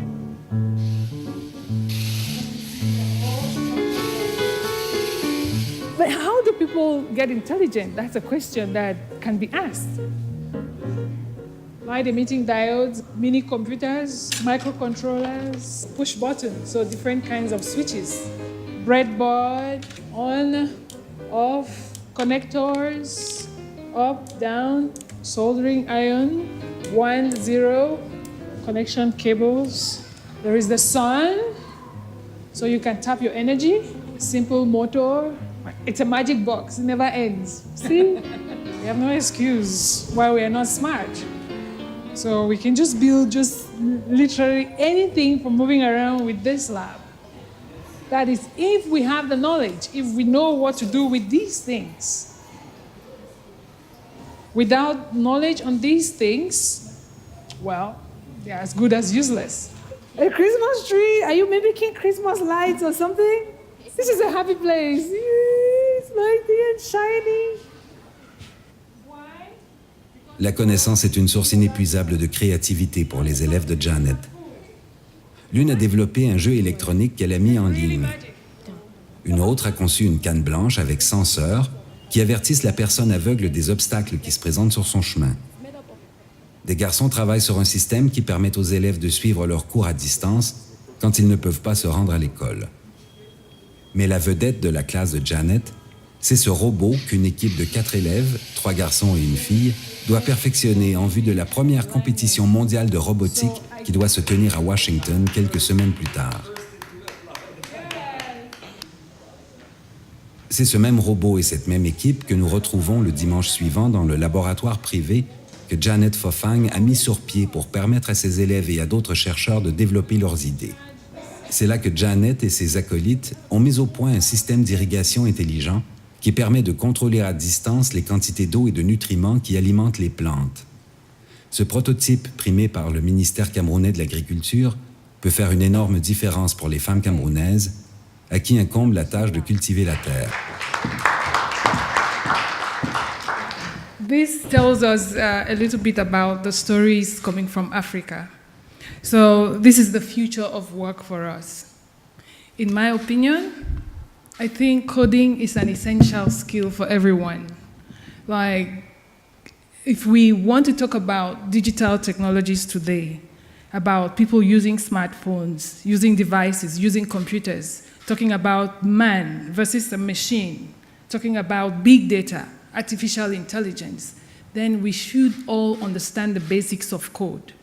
And when I talk about coding, it's not, in my opinion, because what we do in our work is we start from the kindergarten. That school has like 800 students, and we have K to 12. From kindergarten, every kid learns the basics of coding, because we tell them that code is like another language. It's the language we are giving to you to use for the future. It is what you're going to use to communicate with these machines and these devices you would have on you every day. So you need to understand the basics of it. Even if you do not go on to become a programmer working behind a machine every day, but at least you have the foundational knowledge to use code to develop in whatever domain, be it health, be it agriculture, be it whatever thing. We all need to understand the basics of code. And coding in itself seems frightening to many people, especially maybe the older generation or something, but actually it's just an algorithm. So we use code to be able to give to young people design thinking, creativity. So you know that if one is present, then it would work. If it's zero, it won't work. Basically, algorithmic ways of thinking is what we need for the jobs of tomorrow. If people must compete with these machines, then they have to have a way of designing, a way of understanding processes the way machines do. We've seen robots perform better than humans in surgery. When we talk about jobs going away tomorrow, it looks like they're just traditional jobs. It looks like it's this like picking one and putting there. No, even complex jobs, as complex as surgery, machines are being able to take them away from us. So we need, as humans, to be very careful. I'm not sure if we go into the technical part of it, which is actually what I do here, it can become frightening in its sense, but it's real. It's here. This young can develop difficult machines that would be able to do difficult things that humans cannot do. Humans get distracted, but machines do not. So all the data we collect, we put them into algorithms, and then machines perform better than us because we forget, because we get distracted, and then because we lose sight of certain things, and then there are so many problems around. But machines don't have anything to do, they just perform. So the future of work means we have to all be very tech savvy and smart. Thank you.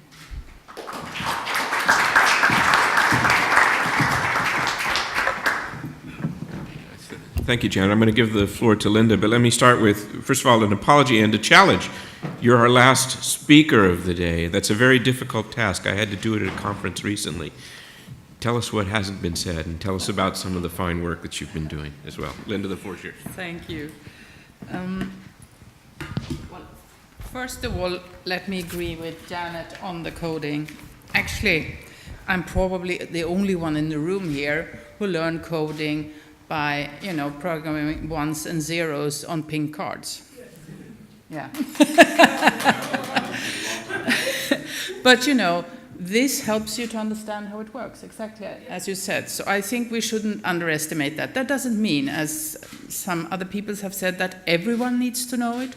But I think if you want to go more profoundly into this, it's good to know a bit about coding. I was going to say something about digital for development, but since the Vice President has been so eloquent about our policies and we've seen the reality from Janet's video, I will skip that and talk a bit about the future of work and a few areas that will be important for the future of work. I will try to be quick. I understood the subliminal message of our moderator that was my challenge. So, new technologies, they have always changed the nature of work. We all know, who have read history, about the Luddites. In their time, they actually axed the weaving machines. And therefore, it's fair to say that what the impact really will be on digitalization is still educated guesswork. We think that digitalization will create new jobs, many of which we can't even think about today. I mean, who had thought that there would be web designers just some years ago? And now it's a profession. So the question really is, will there be enough jobs to compensate for the jobs that will disappear? And it's clear that the onus will lie on us, the people who work with preparing policies for our political masters. It's clear that digital changes jobs.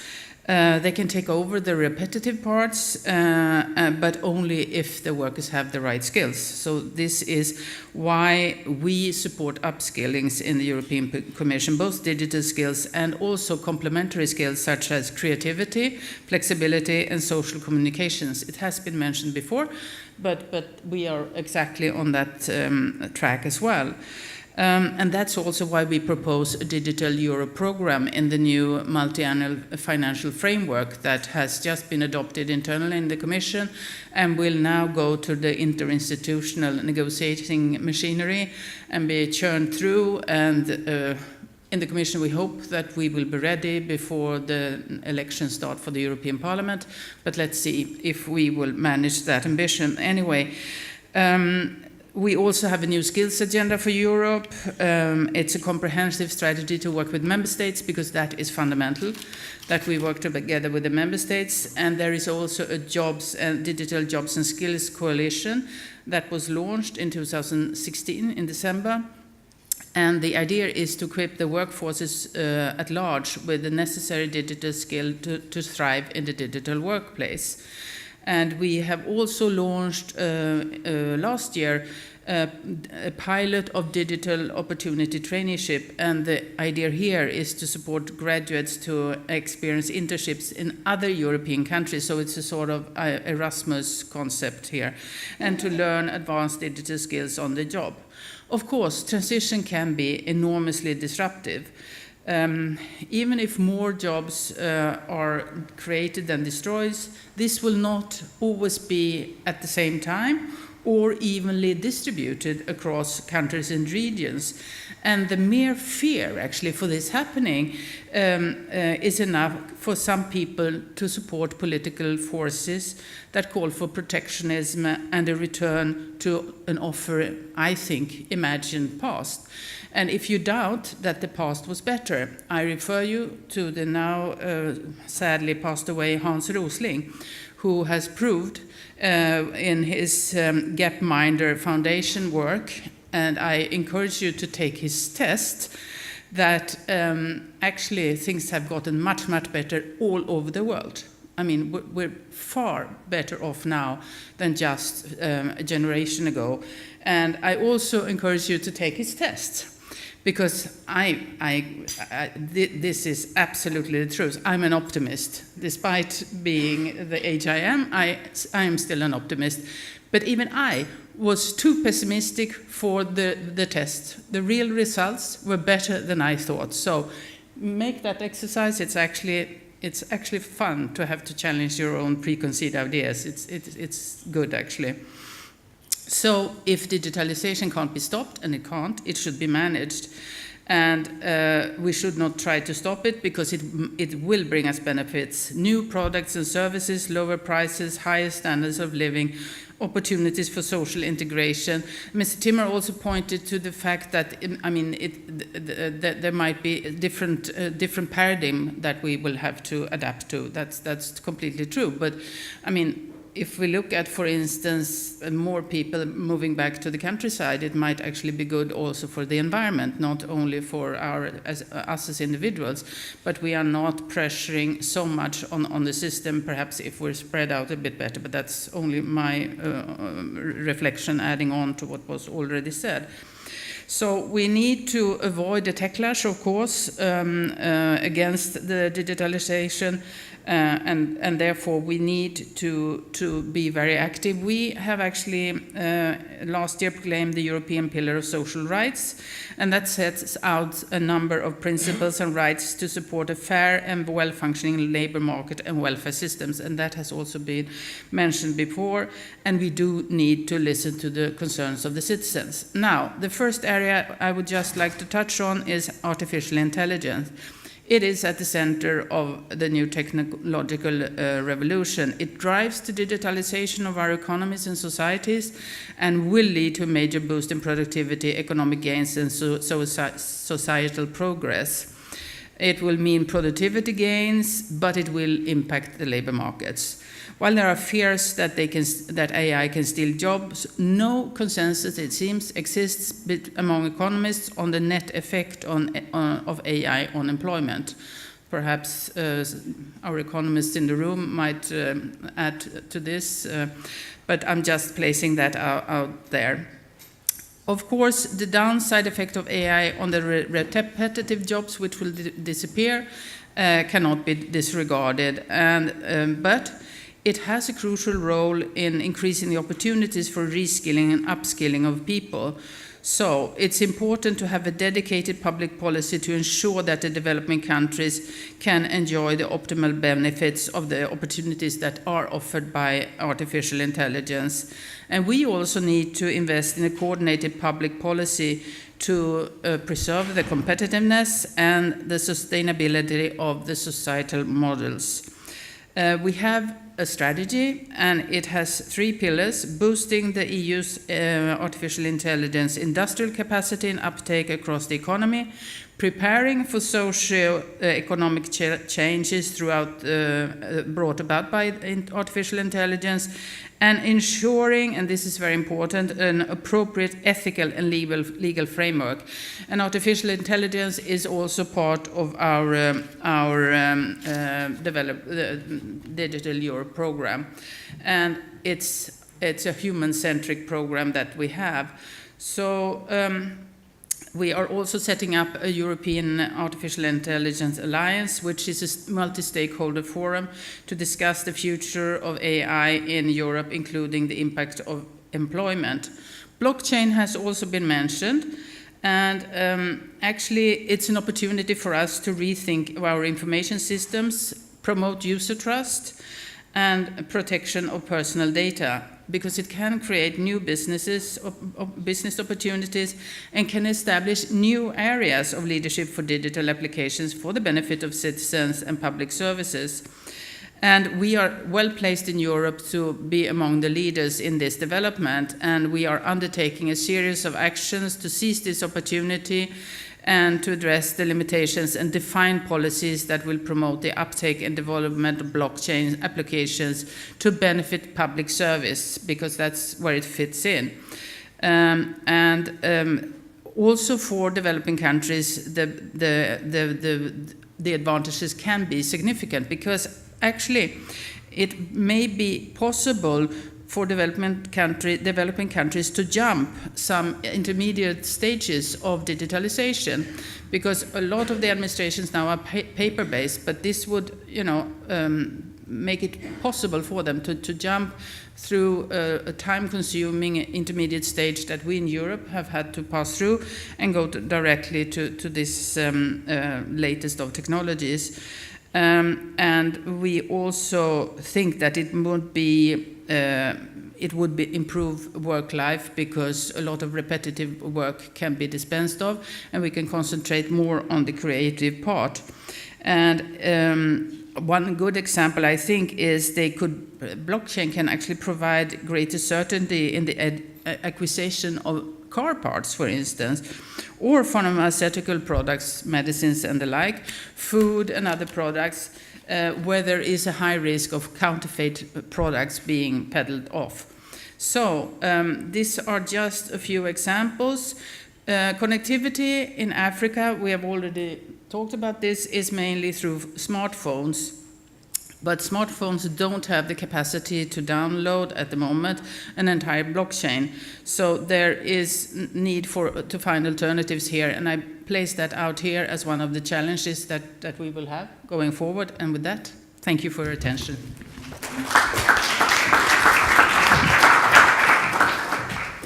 Okay, thanks. We have 15 minutes for questions. The lady just here in the third row.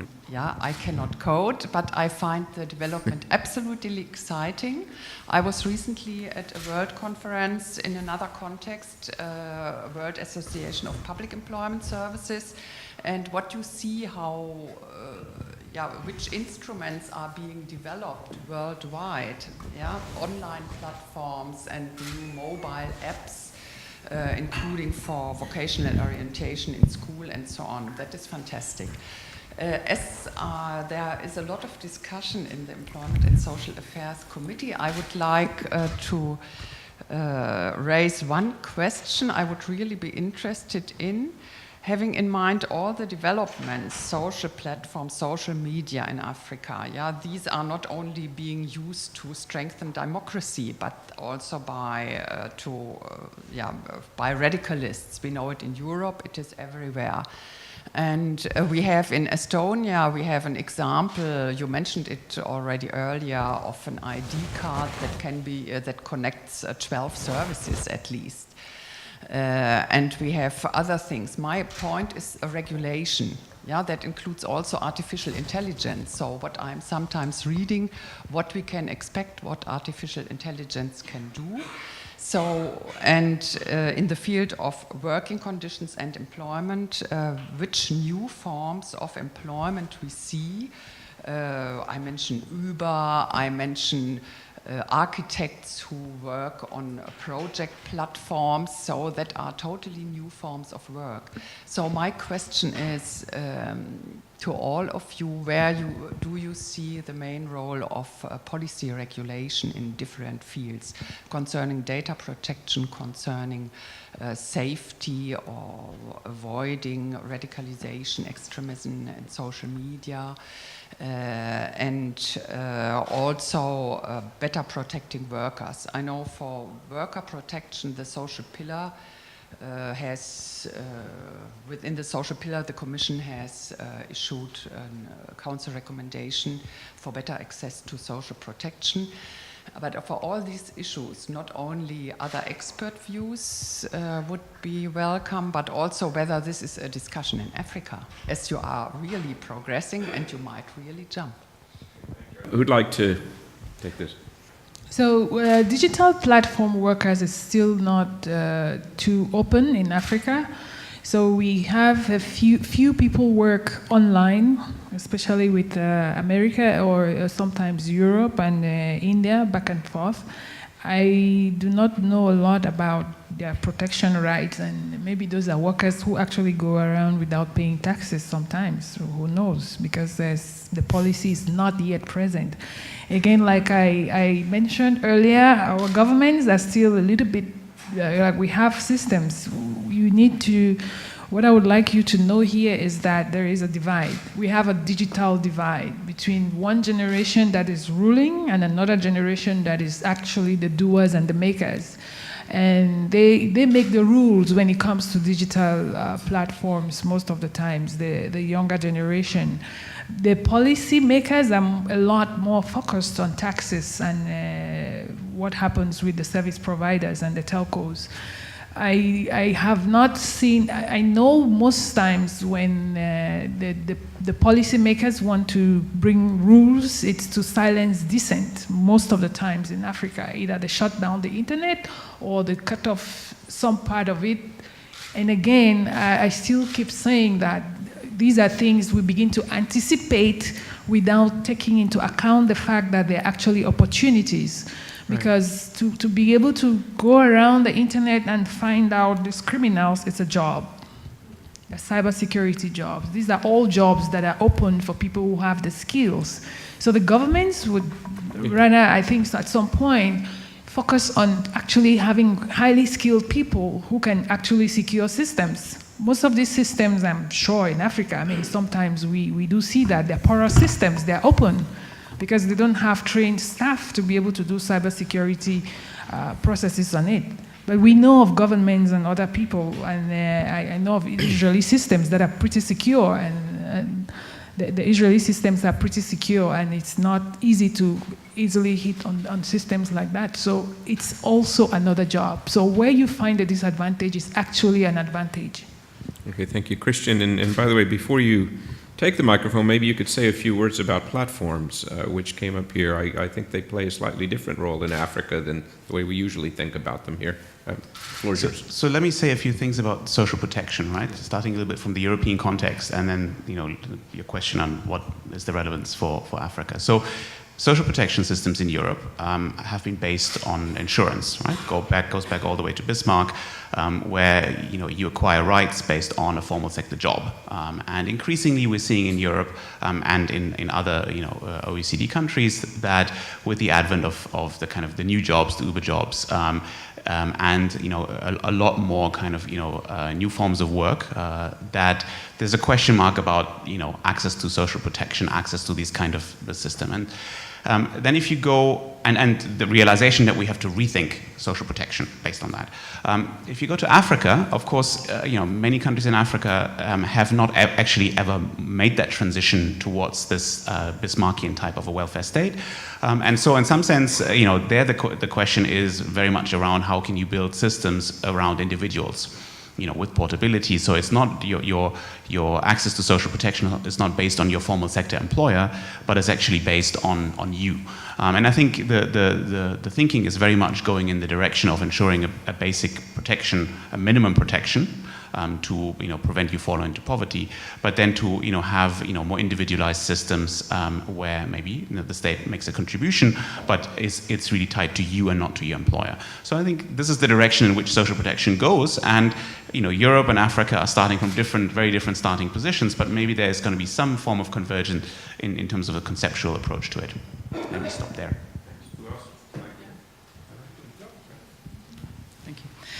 Well, just adding, I agree with what you said, Christian, but also to say on regulation in the digital field, it's very important to be mindful not to be too prescriptive in the regulations either, because in that case, innovation will suffer. So it needs to be protective enough about health and safety and exposure to unpleasant things, etc., but it also needs to be flexible enough to survive, in a few years' time, because developments goes very, very quickly in this area. So therefore, this is a real challenge to the lawmakers, of course, because the drafting becomes so much more difficult. Okay, thank you, Virginia. Yes, you asked a question about regulation in different areas. So there are specific, so it's difficult to provide an answer clear for each, for data, for labor market, and so on. But in general, I think the issue is that regulation there should be a change in the attitude, if you like, of the regulators, the agencies that implement regulations. Not simply to make sure that certain rules are respected, but to understand what is the overall purpose of the regulations. We have the same, in the labor market, for instance, you have the paradox where there are some rules that are not simply not complied, but even if they were complied, they will not ensure the protection of workers that they were meant to in the first place. So in some countries, we are seeing that there is an evolution of the role of the regulators, not only to stick to the rules, to make sure that they're compliant, but also to accompany firms when they come up with the new business models or new forms of work and so on, to understand how they fit to the purpose of the regulations, whether the current interpretation of the regulation is consistent to their business, and also try to help to evolve and make the regulations evolve through regulatory sandbox, to policy labs and so on. So I think the important thing is really the change in the attitude of the regulators. It's not the compliance roles, but also to help to make new forms of business to emerge. Okay, thank you. Mark, do you want to can you introduce yourself, and you can take the question on Estonia. Thank you, Paul. My name is Mart Kivin. I used to work with the World Development Report a little bit. But I have questions that are primarily to Vincenzo and Christian, also stemming from Christian's recent work on Growing United report. Based on your most recent rigorous research, would you say that the digital in Europe is accelerating convergence, or rather the other way around, it is creating divergence here in this continent? And if the latter is true, is there actually hope for less developed countries? Good. I love these last-minute questions that are really simple. Wait, the lady in the back has a question too. We'll take that and then we come back to our panel one last time. And if you could introduce yourself as well, please. Good afternoon, my name is Alexandra. I work for the Eurocities. I am policy advisor for economic development. Sorry, because I was late, so maybe I didn't catch up, but we mentioned today the pillar of the social rights, which is very important compass in delivering the sustainable future. But do you also reflect in your work on sustainable development goals, which could be also quite linked to wider perspective for the actions regarding the digital transformation skills and anti-poverty actions? So if you could reflect on it, I would be grateful. Thank you. Okay, thank you. And maybe I'll throw in my own question, and then we come back to each of you one last time. I also have a really easy one for you. And whoever wants to take this can, or you can just ignore me too. I'm curious, what are the lessons of the European experience for the developing world? And the other way around, what are the lessons of the developing world for the European Union? And I guess the second part of this question, the most important part, which is how can we all come together and do this better in the future? And anyone who wants to take that can have it. Vincenzo, would you like to go first? We'll go right down the line. We'll let Linda have the pole position. I can start with the convergence one. I think you refer convergence among countries, economies, and so on. I do think so. I think that countries are using the opportunity from digitalization in different ways. So if there is a convergence in terms of growth of the way opportunities are used, but there is some divergence in the way the technology are used. There are some countries where there is more going towards industries, for instance, is more going towards specific applications. Other countries are ahead in terms of using data, or using services. Some countries are more advanced in terms of opportunities for e-government. Some others are better in terms of promoting certain services all over the country. So I think in terms of getting ahead, there is convergence.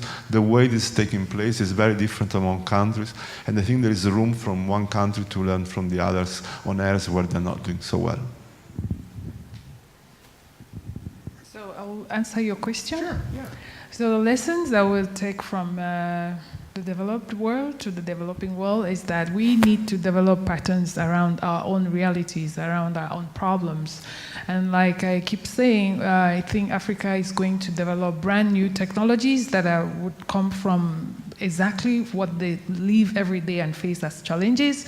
And then, to say the least, they will take more advantage of the digital technologies than maybe many other countries, because they'll be building infrastructure and innovation all at the same time, encompassing all difficulties, everything all in one. They would have to face the challenges of overcoming infrastructure gaps and knowledge gaps and different things. So they have to be 3 times more creative than someone who is building a product for Europe. So we are looking forward to seeing an Africa that is going to build itself with its own knowledge and its own kind of technology that would definitely not be the same like here. Yes, technological change is driving divergence, and I said it earlier in the sense that it provides immense opportunities for those that are ready to take it, individuals who are highly skilled, firms that are at the frontier, but it punishes those that are behind, right? I mean, in the past, there have been a lot of manual jobs that would absorb those 20% that are talked about who are performing below proficiency. Those manual jobs are declining and so we will see a risk of growing social divides as a result of that. So thinking it from a perspective of countries and regions, those countries that are lagging in the European Union in terms of income per capita, who expect to be converging, may not actually converge, because take the example of the Bulgarias and the Romanias in the European Union, where the share of students who perform very poorly is very high. 40% of 15-year-olds are entering the labor market and who struggle with text and numbers. That is an immense disadvantage for those countries, as the rest of Europe, where the next generation is better skilled, will pull away because they are able to take advantage of these opportunities. And likewise, it is going to happen at the subnational level between capital cities. And I mentioned the example of Bulgaria, Sofia, or Romania, Bucharest, which are tied into Silicon Valley's companies, and where really there is a lot of opportunity. So I think the message then is, okay, what does it take to make sure that this divide isn't deepening? And it is about opportunities. There's no reason why education systems in parts of Europe and in parts of the world need to be as poor as they are in equipping the children with those foundation skills in order to succeed. There's no reason why schools in remote places in a country need to be worse than schools in capital cities.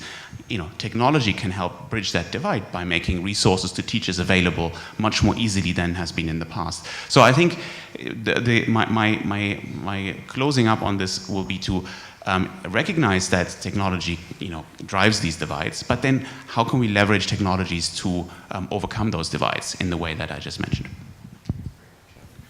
Thank you. Well, first, a good lesson from the developed world, and that I think is that boys and girls have for a long time received education here. And that gives us a good labor market, and it gives us an equal society. What can we learn? What can the developing countries teach us? I think they can, for instance, teach us to have a more diversified centers of excellence, new things coming up in places you've never heard about. We have a tendency to concentrate it in big cities. You mentioned also European ones where you have the center of excellence. But I think, again, that we will need to change a little bit the way we're living. And also to say, and that's a more personal comment, that the mega cities cannot continue to grow as they are, both in the developed and the developing world, because we are eating up the habitats of all other species in our planet. And this is serious stuff. I mean, they're dying out every day. And if we continue like this, probably we won't survive either. The Earth will survive without us, in a bad shape, but it will survive. But if we continue to eat up what we don't have, we will pay for it. I'm going to say a couple of things. First of all, if you haven't gotten enough, we're going to be right back in this room at 11 o'clock on Wednesday, talking about the future of work again. We have a very distinguished speaker, Andreas Schleicher, whom I'm sure Vincenzo knows, a colleague. He's coming to talk to us. He's going to do a presentation on artificial intelligence and the implications of all of these new technologies for his very distinguished work that he's done over the years on this topic. It's sold out. There's still a few places, so if you haven't signed up yet, please come and see us on Wednesday at 11 o'clock. Linda, as you know, we have a very interesting study coming out tomorrow sustaining the point that you just raised on women, technology, and entrepreneurship, which I'm really looking forward to. Let me just briefly thank the friends and colleagues from the World Bank, my team at the Lisbon Council, and finally you, because I think I said this at lunch already. I apologize for repeating myself. We're all working right now, we're all doing our jobs, but let's be honest, development is a calling, and many of you put an extra 10, 20, 30, 50% into this, and God bless you. It's a wonderful thing to do. I've really enjoyed this today. Thank you for your questions. Thank you for your comments. The drink is waiting for you in the lobby outside.